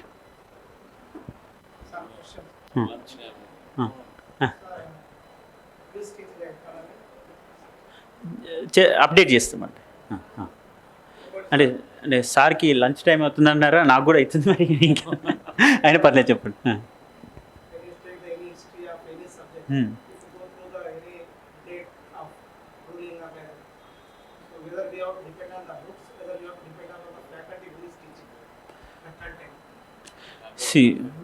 ఫ్యాకల్టీ ఆల్రెడీ అన్ని బుక్స్ చదివి వచ్చి మీకు మెటీరియల్ ఇస్తున్నారు. దానికి వాల్యూ ఎడిషన్గా మీరు ఒక స్టాండర్డ్ బుక్ చదువుకుంటూ దాంతోపాటు ప్రాక్టీస్ చేయడానికి కొన్ని టెస్ట్ అండ్ పీవైక్యూస్ చూసుకుంటే మంచిదండి. ఫ్యాకల్టీస్ మీకు ఇచ్చేది 70% హెల్ప్ అవుతుంది, బట్ రిమైనింగ్ పార్ట్ మీరు వర్క్ చేయాల్సి ఉంటుంది. మీరే చెప్పాలి sir. Actually dates, facts, standard books ఉన్నాయండి. ఫర్ ఎగ్జాంపుల్ హిస్టరీ తీసుకోండి. హిస్టరీ గురించే you see Romila Thapar, RC Majumdar, okay. Then medieval India చూస్తే సతీష్ చంద్ర, ఇర్ఫాన్ హబీబ్, ఇవన్నీ స్టాండర్డ్ డేట్స్. అందులో కన్ఫ్యూజన్ ఉండదు. ఎప్పుడు కన్ఫ్యూజన్ వస్తుందంటే ఈ మార్కెట్లో దొరికే గైడ్లు అవి కొన్ని తప్పు డేట్లు ఉన్నాయి. ఇవి Telangana history Telugu academy book తీసుకోండి, Telangana movement Telugu academy book తీసుకోండి. ఆ చదివితే మనం తెలంగాణలో ఉన్నామని మర్చిపోతాం. So confusing, cut and paste. So in that cases you can bring it అప్పుడు ఇన్ ద క్లాస్. ఇప్పుడు నేను హిస్టరీ చెప్తున్నాను అనుకోండి, ఫర్ ఎగ్జాంపుల్ నేనైతే చెప్తా ఈ డేట్ కొన్ని పుస్తకాల్లో తేడాగా ఉంది, ఇది ఫాలో అవ్వండి అని. So you can ask in the class. You should go by the faculty. ఎందుకంటే we read all the books and clarify కదా, ఎక్కడైతే తప్పులు ఉన్నాయో మేము చెప్తాం. So you can bring that to the attention. So I suggest you should trust the faculty, okay. Because మీకన్నా కాస్త ఎక్కువ చదువుంటాం కదా. So we see from a variety of books and will be able to tell you. Right. Thank you.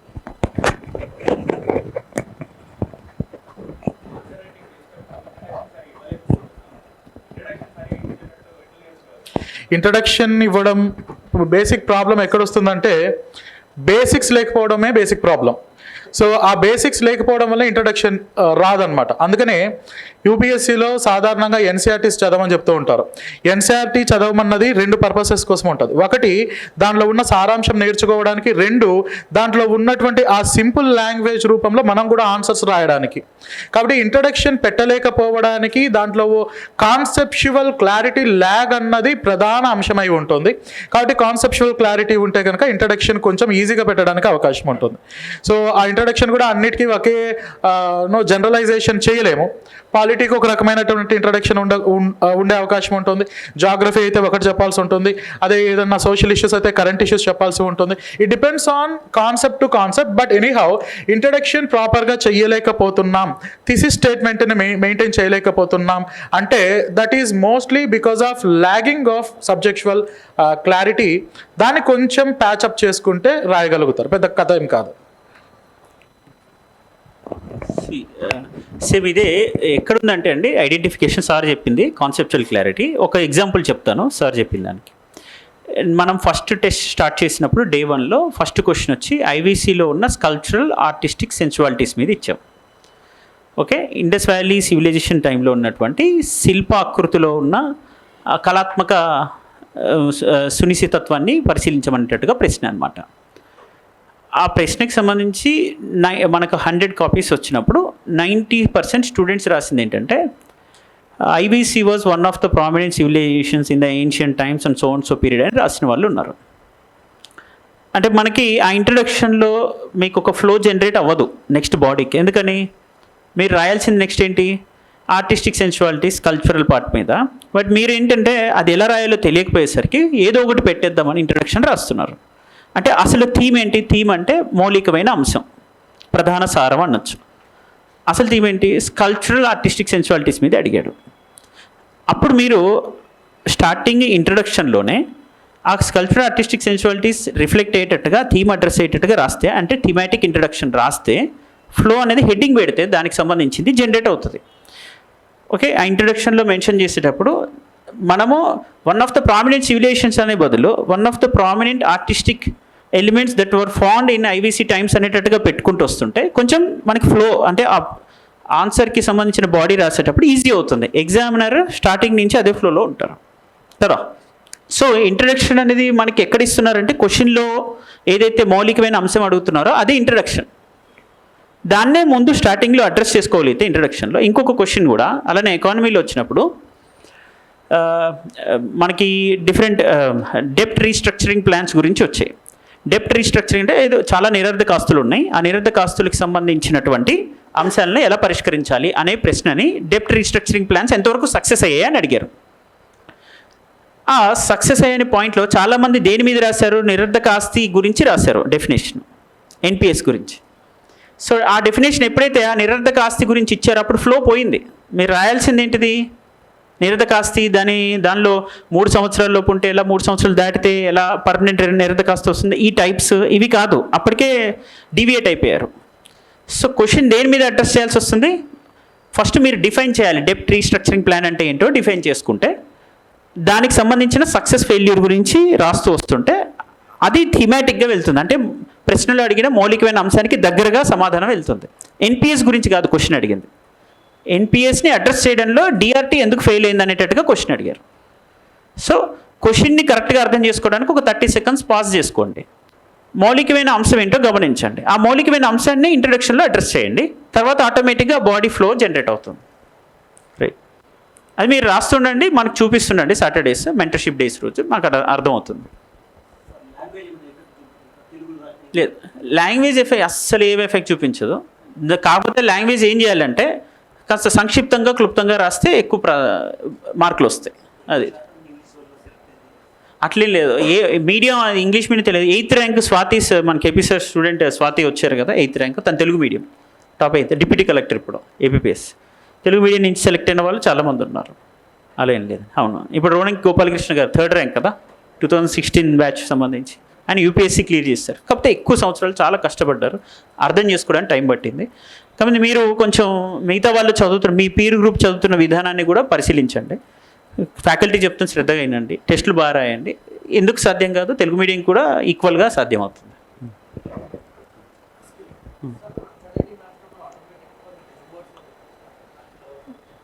మీరు ఒక language చూస్ చేసుకొని మీ Telugu words ఆటోమేటిక్గా వస్తుంటే మంచిదే కదా, తెలుగు మీడియంలో రాయండి, మంచిది. మీకు తెలుగు వర్డ్స్ సహజంగా వస్తుంది అంటే ఎప్పుడైనా మాతృభాష సహజ వ్యక్తీకరణ సహజంగా వస్తున్న, ఇప్పుడు మీరు స్ట్రగుల్ అవుతున్నారు ఇంట్రడక్షన్ కన్క్లూజన్ బలవంతంగా ఇంగ్లీష్లో ఎందుకు రాయాలి, ఆటోమేటిక్గా తెలుగు వర్డ్స్ వస్తున్నాయంటేనే by default you are naturally presenting your mother tongue. సహజంగా వచ్చే వ్యక్తీకరణ మీకు ఎస్ఏలో మంచి మార్క్స్ తీసుకొస్తాయి. The best thing to decide which medium you adopt is to write one paper, one question తెలుగులో, one question ఇంగ్లీష్లో రాయండి. కంఫర్ట్ చూడండి, speed of writing, flow of writing. అంటే మీరు చదివింది ఫర్ ఎగ్జాంపుల్ తెలుగులో చదివి ఇంగ్లీష్లో రాస్తున్నారనుకోండి, you may have some problem. ఇంగ్లీష్లో తెలుగులో రాస్తుంటే you may have some problem. So the best thing is write one question, time పెట్టుకుని, ఏదో ఎక్కువ ఈజ్ ఆఫ్ డూయింగ్ బిజినెస్ టైప్లో ఈజ్ ఆఫ్ రైటింగ్ చూసుకుని చేయండి. నెక్స్ట్ ఏంటంటే firm decision is important in these aspects. ముందే కొన్ని డెసిషన్స్ మనం ముందే తీసుకోవాలి. ఇప్పుడు ఇద్దరిని పెళ్లి చేసుకోదాం అంటే కుదరదు కదా. Similarly Telugu medium English medium ఏదో ఒకటి డిసైడ్ చేసుకుని సైంటిఫిక్గా you can practice that. Okay, thanks.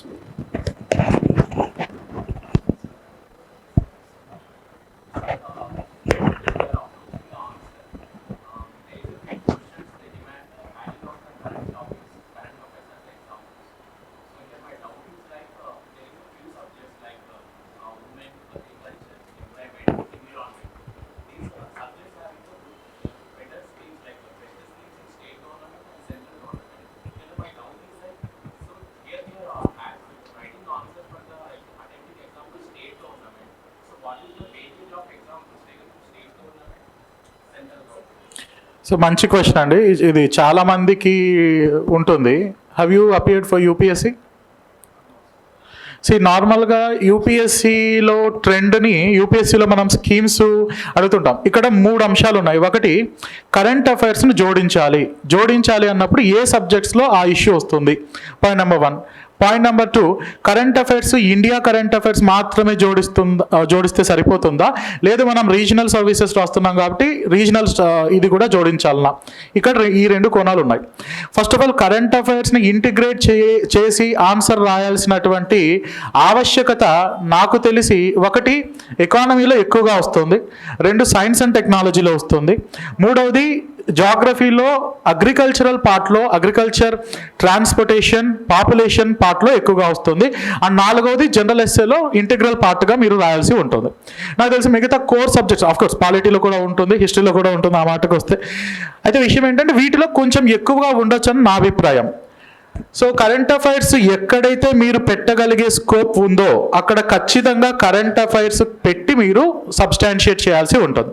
Same జాగ్రఫీలో మీరు అగ్రికల్చర్ అడిగారు, సస్టైనబుల్ డెవలప్మెంట్ లేదంటే క్లైమేట్ చేంజ్ గురించి అడుగుతున్నప్పుడు you have to certainly quote the examples of recent AR6 report of inter government panel on climate change.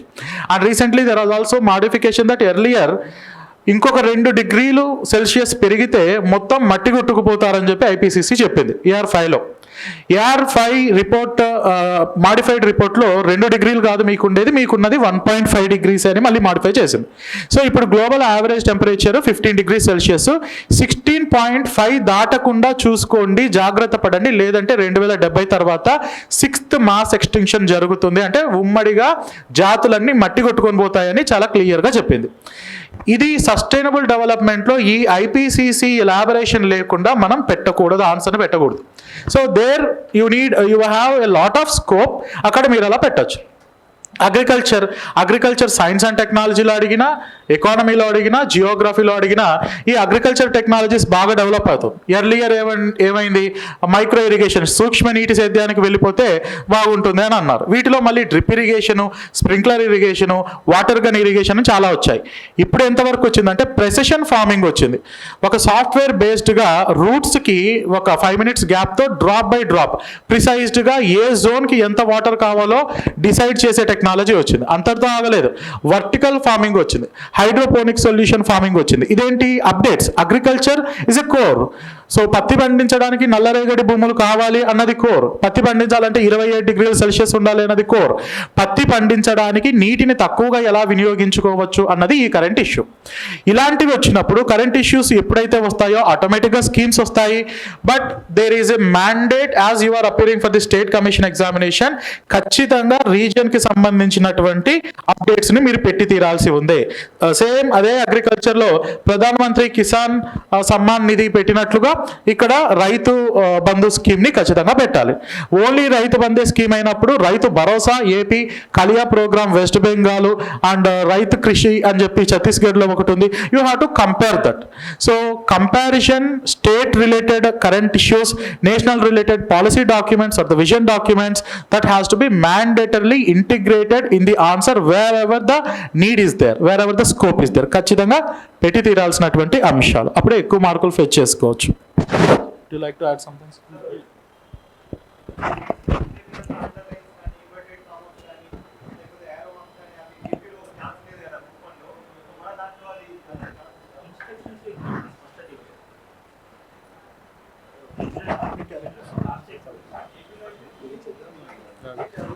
అయితే first ఒకటి ఈ current అఫైర్స్కి సంబంధించి ఎలా అనేది ఒకటి చూస్తే 2 రకాలుగా ఉంటుంది. ఒకటి వాళ్ళు ఇచ్చిన స్టాండర్డ్ క్వశ్చన్లో మనం కరెంట్ అఫైర్స్ ఇన్కార్పొరేట్ చేయడం. 2 కరెంట్ అఫైర్స్ ఇష్యూస్ని బేసిస్గా తీసుకుని వాళ్ళు క్వశ్చన్ ఇస్తారు, స్టాక్ క్వశ్చన్కి ఇచ్చేటటువంటి అవకాశం. ఇప్పుడు ఇందాక అనుకున్నట్టుగా గవర్నర్ న్యూస్లో లేకుండా ఏ సంవత్సరం ఉండదు గవర్నర్ వ్యవస్థ. అంటే సపోజ్ గవర్నర్కి సంబంధించి క్వశ్చన్ అడగచ్చు. గవర్నర్కి సంబంధించి ఎటువంటి క్వశ్చన్ ఉంటుంది, డిస్క్రిషనరీ పవర్స్ ఆఫ్ గవర్నర్ అనే అంశం మీద క్వశ్చన్ అడుగుతారు. అది అప్పుడు ఏం చేయాలి, that is the current affairs background ఇచ్చి ఉన్నటువంటి క్వశ్చన్. అది ఆ current affairs background, current issue బ్యాక్గ్రౌండ్లో ఇచ్చినటువంటి ఒక స్టాక్ క్వశ్చన్. ఆ స్టాక్ క్వశ్చన్లో కరెంట్ అంశాలని ఈ డిస్క్రిషనరీ పవర్స్ చెప్తూ ఉదాహరణలుగా ఒక్కొక్క వర్డ్లో ఆన్సర్స్ రాస్తాం. అంటే ఏ రాష్ట్రంలో వివాదాస్పదమైనటువంటి డిస్క్రిషనరీ పవర్స్ ఉన్నాయి, ఎగ్జాంపుల్స్ పెట్టుకుంటూ రాస్తాం. అది సో అలా 2 రకాలుగానే ఉంటాయి. ఒక కరెంట్ ఇష్యూ బ్యాక్గ్రౌండ్లో క్వశ్చన్ ఇవ్వడం, because 90% of the questions will not be given accidentally. Every question is almost based on an incident. ప్రతి అంశం కూడా ఒక ఇన్సిడెంట్ ఆధారంగానే ప్రశ్నిస్తున్నారు. సో అది మామూలుగా అయితే యూపీఎస్సీలోనూ తర్వాత ఏపీపీఎస్సీలోనూ ఉన్నటువంటి పద్ధతి. సో ఏ టీఎస్పీఎస్సీలో కూడా అదే విధానం ఉండే అవకాశం ఉంటుంది. కాబట్టి మన కరెంట్ అఫైర్స్ అప్డేట్ అనేటటువంటిది సబ్జెక్ట్ వైజ్గా ఎప్పటికప్పుడు చేసుకుంటూ ఉండాలి. చేసుకుంటూ ఉన్నప్పుడు ఎలా ఇన్కార్పొరేట్ చేసుకోవడం అనేది ఆటోమేటిక్గా ప్రాక్టీస్లో వచ్చేస్తుంది. అలాగే ఇందాక ఇంకొకటి ఇంట్రడక్షన్ సంబంధించి ఎలా ఉండాలని చెప్పారు, అడిగారు. సో సింపుల్గా నేను చాలాసార్లు చెప్పాను మీకు, ఒక క్వశ్చన్కి ఆన్సర్ రాయడం అనేది 4C అప్రోచ్లో వెళ్ళాలి. 4C అప్రోచ్ అంటే మొదట కాంటెక్స్ట్ ఆఫ్ ద క్వశ్చన్, ఇంట్రడక్షన్లో కాంటెక్స్ట్ ఆఫ్ ద క్వశ్చన్, ఆ ప్రశ్న సంబంధించినటువంటి నేపథ్యం ఏంటి, సందర్భం ఏంటి, అది కాంటెక్స్ట్. ఆ తర్వాత మెయిన్ బాడీలో కాన్సెప్ట్ రాస్తారు, సెకండ్ C. ఆ కాన్సెప్ట్ అంటే ఏంటి, దాని మీనింగ్, ఆ క్వశ్చన్కి సంబంధించిన టాపిక్ ఏదైతే ఉందో దాని మీనింగ్, తర్వాత దానికి సంబంధించినటువంటి ఫీచర్స్ ఏంటి అది, తర్వాత ఆ ఇష్యూకి సంబంధించినటువంటి కాన్సిక్వెన్సెస్ అంటే మంచి చెడు, merits demerits, advantages disadvantages, for and against, arguments in favour and against, ఈ కాన్సిక్వెన్సెస్, అండ్ ఫైనలీ ఒక కంక్లూజన్. సో ఈ 4 Cని దృష్టిలో పెట్టుకుంటే ఆన్సర్ ఈజీగా ప్రజెంట్ చేయొచ్చు. అంటే మీకు ప్రిపరేషన్ లేనటువంటి అంశం ఏదైనా వస్తే ఆన్సర్ రాయడానికి అవకాశం ఉంటుంది ఈ 4Cs ద్వారా. ఇంకో C బోనస్గా ఏంటంటే ఈ 4 Cని రాసేటప్పుడు ఏదో ఒక చోట కాంటెంపరీ డైమెన్షన్ పెట్టాలి. అంటే సమకాలీన అంశాలని ఊటంకిస్తూ ఎగ్జాంపుల్గా ప్రదర్శిస్తూ రాస్తే సరిపోతుంది. అంటే రిలవెన్స్ అనేది ఇంపార్టెంట్ ఫస్ట్. ఇప్పుడు need for legal reforms in India అని చెప్పి క్వశ్చన్ అడిగారండి. What is the need for legal reforms in India? అంటే భారతదేశంలో చట్టపరమైన సంస్కరణలు తీసుకురావాల్సినటువంటి అవసరమే ఉంది. ఎందుకంటే ఇండియన్ పీనల్ కోడ్, తర్వాత ఇండియన్ ఎవిడెన్స్ యాక్ట్, CRPC వీటన్నిటిని రద్దు చేసి కొత్త చట్టాలు తెచ్చారు అనేటటువంటి అంశం మీద క్వశ్చన్ అడిగారు ఇట్లా అనుకుంది. అప్పుడు కాంటెక్స్ట్ ఏం రాస్తారు, ఇదే రాయాలి. ఈ 3 చట్టాలు రద్దు చేసి కొత్త చట్టాలను తీసుకొచ్చారు అనేది కాంటెక్స్ట్. దాన్ని ప్రజెంట్ చేస్తూ స్టార్ట్ చేస్తాం. It is also covering the contemporary dimension. ఆ తర్వాత కాన్సెప్ట్ రాయాలి.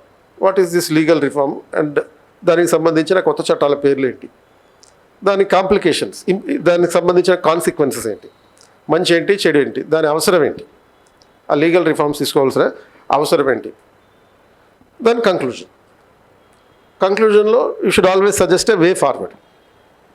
అది అంటే ఈ ఫ్యూచరిస్టిక్ ఓరియంటెడ్గా నెక్స్ట్ ఏం చేస్తే బాగుంటుంది.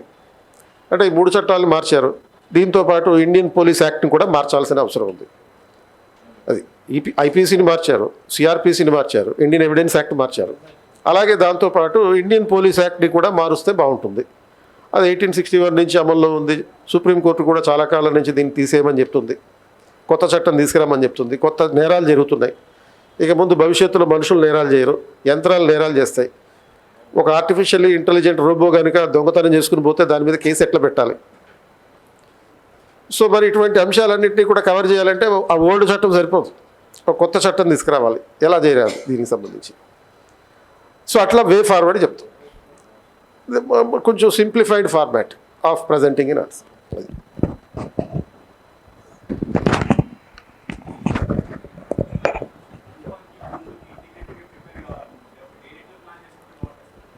రోజుకి మీరు న్యూస్ పేపర్లో, యూట్యూబ్ ఛానల్లో రోజుకి 27 గంటలు చదివాను, 30 గంటలు చదివాను అన్న కథలు నమ్మొద్దండి. ఫస్ట్ ఆఫ్ ఆల్ మీరు ఇన్స్పిరేషన్, నేను చెప్తాను చూడండి, రామ్ గోపాల్ వర్మ లాగా చెప్తున్నారు మరి ఇంత అడమెంట్గా అని అనుకోవద్దండి.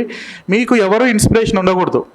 మీకు ప్రాక్టికాలిటీ అన్నది ఇన్స్పిరేషన్ ఉండాలి, రియాలిటీ అన్నది inspiration.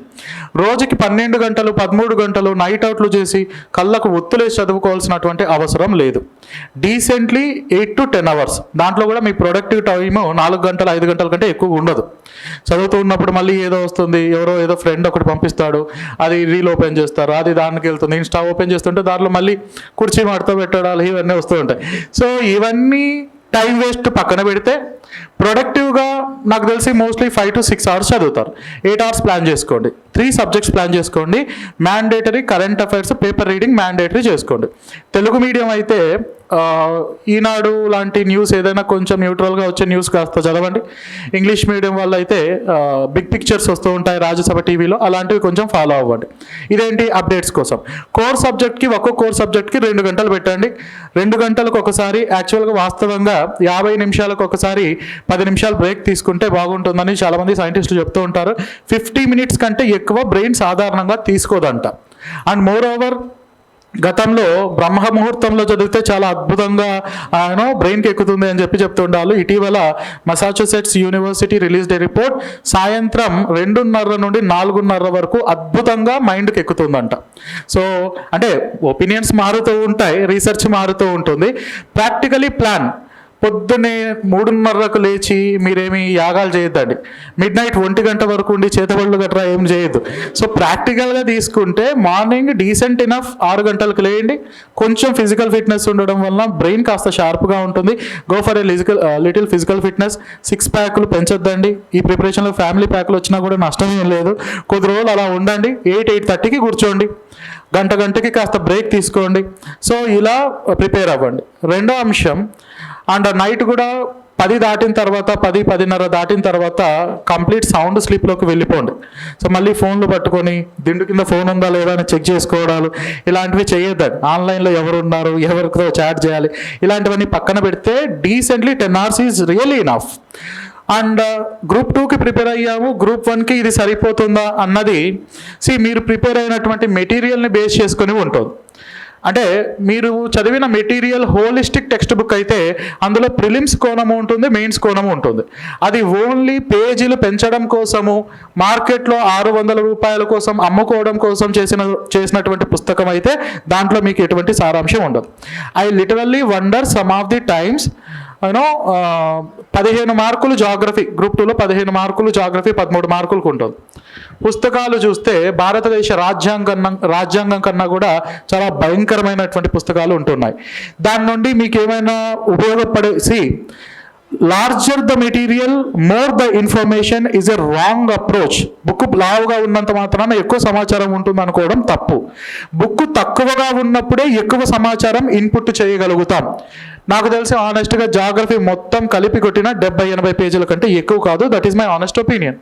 So what kind of material you have been approach, దాంట్లో నీకు ఇష్యూ చెప్పిందా, కాన్సెప్ట్ ఎక్స్ప్లెయిన్ చేస్తుందా, దాంట్లో ఉన్నటువంటి అడ్వాంటేజెస్, డిసడ్వాంటేజెస్, క్రిటిసిజం ఇవన్నీ చెబుతుందా? ఆ బుక్ ఒకవేళ ప్రిలిమ్స్కి చదివి ఉంటే, గ్రూప్ 2కి చదివి ఉంటే అదే మెయిన్స్కి కూడా ఉపయోగపడుతుంది. అలా కాదు ఓన్లీ ఫ్యాక్ట్ బేస్డ్, ఫిగర్ బేస్డ్గా చదివాను అంటే కనుక ఒకసారి జనరలైజ్డ్ మెయిన్స్ పర్స్పెక్టివ్ ఓరియంటేషన్లో ఒక కోచింగ్ అన్నది ఖచ్చితంగా అవసరం అవుతుంది. For the students who honestly prepared for the group 2 examination and they don't have any idea at all whether to how to go with that of mains answer writing, mains ఎలా రాయాలి, నేను only ఫ్యాక్ట్స్కే చదివాను, group 1 prelims అయిపోతుందని నాకు నమ్మకం ఉంది కానీ మెయిన్స్లో నాకు ఇంతవరకు ఏమీ తెలియదు అనుకున్నటువంటి అభ్యర్థులకు ఆనెస్ట్గా చెప్తున్నాను, ఖచ్చితంగా ఒక దశ మీకు మెయిన్స్ పర్స్పెక్టివ్ కోచింగ్ కావాల్సిందే. I think you can choose that that scenario. I just have a suggestion for you for your question on the day planning. I honestly feel it doesn't matter when do you read. You read in your own style. కొంతమంది రాత్రి చదువుతారు, కొంతమంది బ్రహ్మహత్వం అంటారు, and ఇప్పుడు sir చెప్పినట్టు మధ్యాహ్నం కొంతమంది చదువుతారు, కొంతమంది మధ్యాహ్నం హాయిగా నిద్ర వస్తుంది 2:30 to 4. సో ఐ సజెస్ట్, అంటే ఏదో మన పోకిర్ సినిమాలో చెప్పినట్టు బుల్లెట్ దిగిందా లేదా అనేది ఇంపార్టెంట్, చదివామా లేదా అనేది ఇంపార్టెంట్. ఎంతసేపు చదువుతారో అనేది let's not have any fixed plan. Okay, that is my suggestion. ఇదంతా కలెక్టివ్ విజ్డమ్. అందరూ we have been in the field for last 25 years, 30 years. So చాలామందిని చూసాం కాబట్టి we may differ with different suggestions, but whatever is suitable you can take. Second point, ఒక రోజులో 2 గంటలు group 2, 2 గంటలు group 1 చదవడం correct కాదు. In my opinion you start for group 1, you can crack group 2, but group 2 ప్రిపరేషన్తో group 1 రాదు 100%. So what I suggest is, మీరు already group 2నే అని డిసైడ్ అయిపోతే గ్రూప్ 2కే చదవండి. 2 రాద్దాం అనుకునే వాళ్ళు గ్రూప్ 1 అప్రోచ్తో మొదలు పెడితే anyway you have prelims, then you would definitely do it. Okay, automatically కొద్ది అడిషనల్ డిఫరెన్సెస్ ఉన్నాయి ఒక ప్రతి సబ్జెక్ట్లో, nature of questions. To that extent you can cover that additional points group 2కి చదివేటప్పుడు. ఓకే, దీంతో పాటుగా నెక్స్ట్ ఇంకొకటి ఏంటంటే, సార్ చెప్పినట్టు ఎంత చదివాము అనేది కూడా ఇంపార్టెంట్ కాదు. నోట్స్ బిగ్ పెద్ద పుస్తకం ఉంటే మంచిది అనే చాలా valid point. We structure our classes in such a way that in class we'll give you 360 degrees perspective. ఇప్పుడు హిస్టరీ ఉందనుకోండి, any topic I will teach everything on that topic which is important. Okay, అందులో prelims ఎలా వస్తుంది, mains ఎలా వస్తుంది అని చెప్తాను. Mains notes I give you exactly 1.5 page. You will equip you, will empower you with all the theoretical conceptual understanding. What exactly you write అనేది చాలా important. మళ్ళీ నేను ఇప్పుడు ఫర్ ఎగ్జాంపుల్ ఇప్పుడు అశోకుడి మీద ఒక 10 పేజీలు రాయొచ్చు.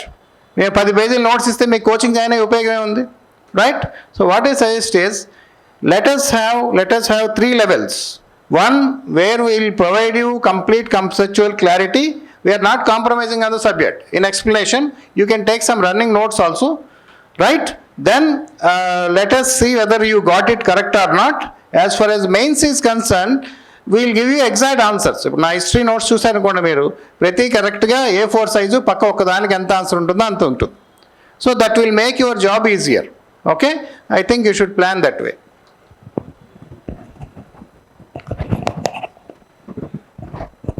గ్రూప్ 2 గ్రూప్ 1 ఇంటిగ్రేట్ ఎలా చేయాలనేది మీ మేజర్ క్వశ్చన్ ఉంది. అందులో మనకి గ్రూప్ 1 మెయిన్స్కి సంబంధించిన టాపిక్స్ ఏవైతే ఉన్నాయో అవి గ్రూప్ 2లో ఉంటాయి, కానీ ఇక్కడ గ్రూప్ 1 ప్రిలిమ్స్లో ఉండవు. వాటిని మనం ఎలా ప్రిపేర్ అవుతాం అన్నది సిలబస్ని డీకోడ్ చేసుకుంటే మనకు అర్థం అవుతుంది. ఇప్పుడు టీఎస్ మూమెంట్ మనకి ప్రిలిమ్స్లో లేదు గ్రూప్ 1లో, టీఎస్ ఎకానమీ ప్రిలిమ్స్లో లేదు, టీఎస్ సొసైటీ ప్రిలిమ్స్లో లేదు, సోషల్ ఎక్స్క్లూజన్ రైట్స్ ఇష్యూస్ ఉంది, అది బ్రాడ్గా ఇండియన్ వేలో కవర్ అవుతుంది కొంత.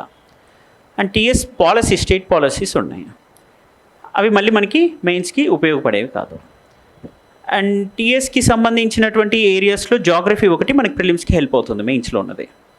అంటే మనం ఏం చేయొచ్చు అంటే గ్రూప్ 2 ప్రిపేర్ అవుతుంటే 150 మార్క్స్ టీఎస్ మూమెంట్, అది ఈ ప్రిలిమ్స్లో ఈ group 1 prelims and mains test series రాస్తూ ప్రిపేర్ అవుతున్నప్పుడు టీఎస్ మూమెంట్ని లాస్ట్కి పెట్టండి. మన గ్రూప్ 1 ప్రిలిమ్స్ అయిన తర్వాత, ఎందుకంటే గ్రూప్ 2కి ఇంకా టైం పడుతుంది కాబట్టి కొంతవరకు, గ్రూప్ 1 ప్రిలిమ్స్ అయిన తర్వాత immediately next day TS moment start చేయొచ్చు, టీఎస్ ఎకానమీ స్టార్ట్ చేయొచ్చు, టీఎస్ సొసైటీ చదవచ్చు. మెయిన్స్ పర్స్పెక్టివ్లో ఉండే క్వశ్చన్స్ కాబట్టి వాటిని చదువుతూ మళ్ళీ ప్యారలల్గా మనం గ్రూప్ 2 ప్రిపేర్ అవ్వచ్చు. అంటే గ్రూప్ 2కి సంబంధించిన ఏరియాస్ ఏవైతే TS moment and TS society, TS economy, అది ప్రిలిమ్స్లో కవర్ అవ్వదు కాబట్టి ప్రిలిమ్స్ ప్రిపేర్ అవుతున్నప్పుడు ప్రిలిమ్స్ కమ్ మెయిన్స్ మిగతా టాపిక్స్ ఏవైతే ఉన్నాయో history, geography, environment and general science plus technology, science and technology areas, environment, ఈ టాపిక్స్ అన్నీ కూడా మనం ప్రిలిమ్స్ మెయిన్స్ ఇంటిగ్రేట్ చేస్తూ చదివితే అటువైపు గ్రూప్ 2 కవర్ అయిపోతాం. ఓకే, టీఎస్ హిస్టరీ కూడా ఉంటుంది గ్రూప్ 2లో. సో మనం ఏం చేయొచ్చు, TS group 1 prepare అవుతున్నప్పుడే TS group 2తో ఇంటిగ్రేట్ అవుతున్నటువంటి ప్రిలిమ్స్ కాన్సెప్ట్స్ అన్నీ కూడా చదువుకోవచ్చు అండ్ మెయిన్స్ కాన్సెప్ట్స్ చదవచ్చు. ఎక్స్క్లూజివ్ టీఎస్ మెయిన్స్ టాపిక్స్ ఏవైతే ఉన్నాయో టీఎస్ గ్రూప్ 1 ప్రిలిమ్స్ అయిపోయిన తర్వాత వెంటనే వాటిని మనం స్టార్ట్ చేయాలి. TS society, TS economy and TS moment, ఇలా మనం డివైడ్ చేసుకోగలిగితే అంటే మనకి బర్డెన్ తగ్గుతుంది. ఒకటే ఎగ్జామ్ ప్రిపేర్ అవ్వచ్చు, 2 ఎగ్జామ్స్ రాయొచ్చు. Okay, right, all the best.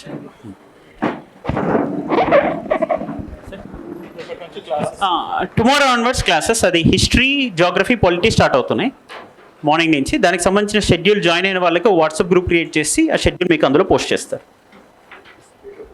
Morning 8 o'clock నుంచి క్లాసెస్ ఉంటాయి, 8 to 1:30. టెస్ట్ సిరీస్ ఈరోజు ఆల్రెడీ స్టార్ట్ అయింది, ఫస్ట్ టెస్ట్ నడుస్తుంది. సో వెడ్నెస్డే, సండేస్ టెస్ట్ ఉంటుంది. దానికి సంబంధించిన షెడ్యూల్ టెలిగ్రామ్ ఛానల్లో పోస్ట్ చేస్తాం, చూడొచ్చు.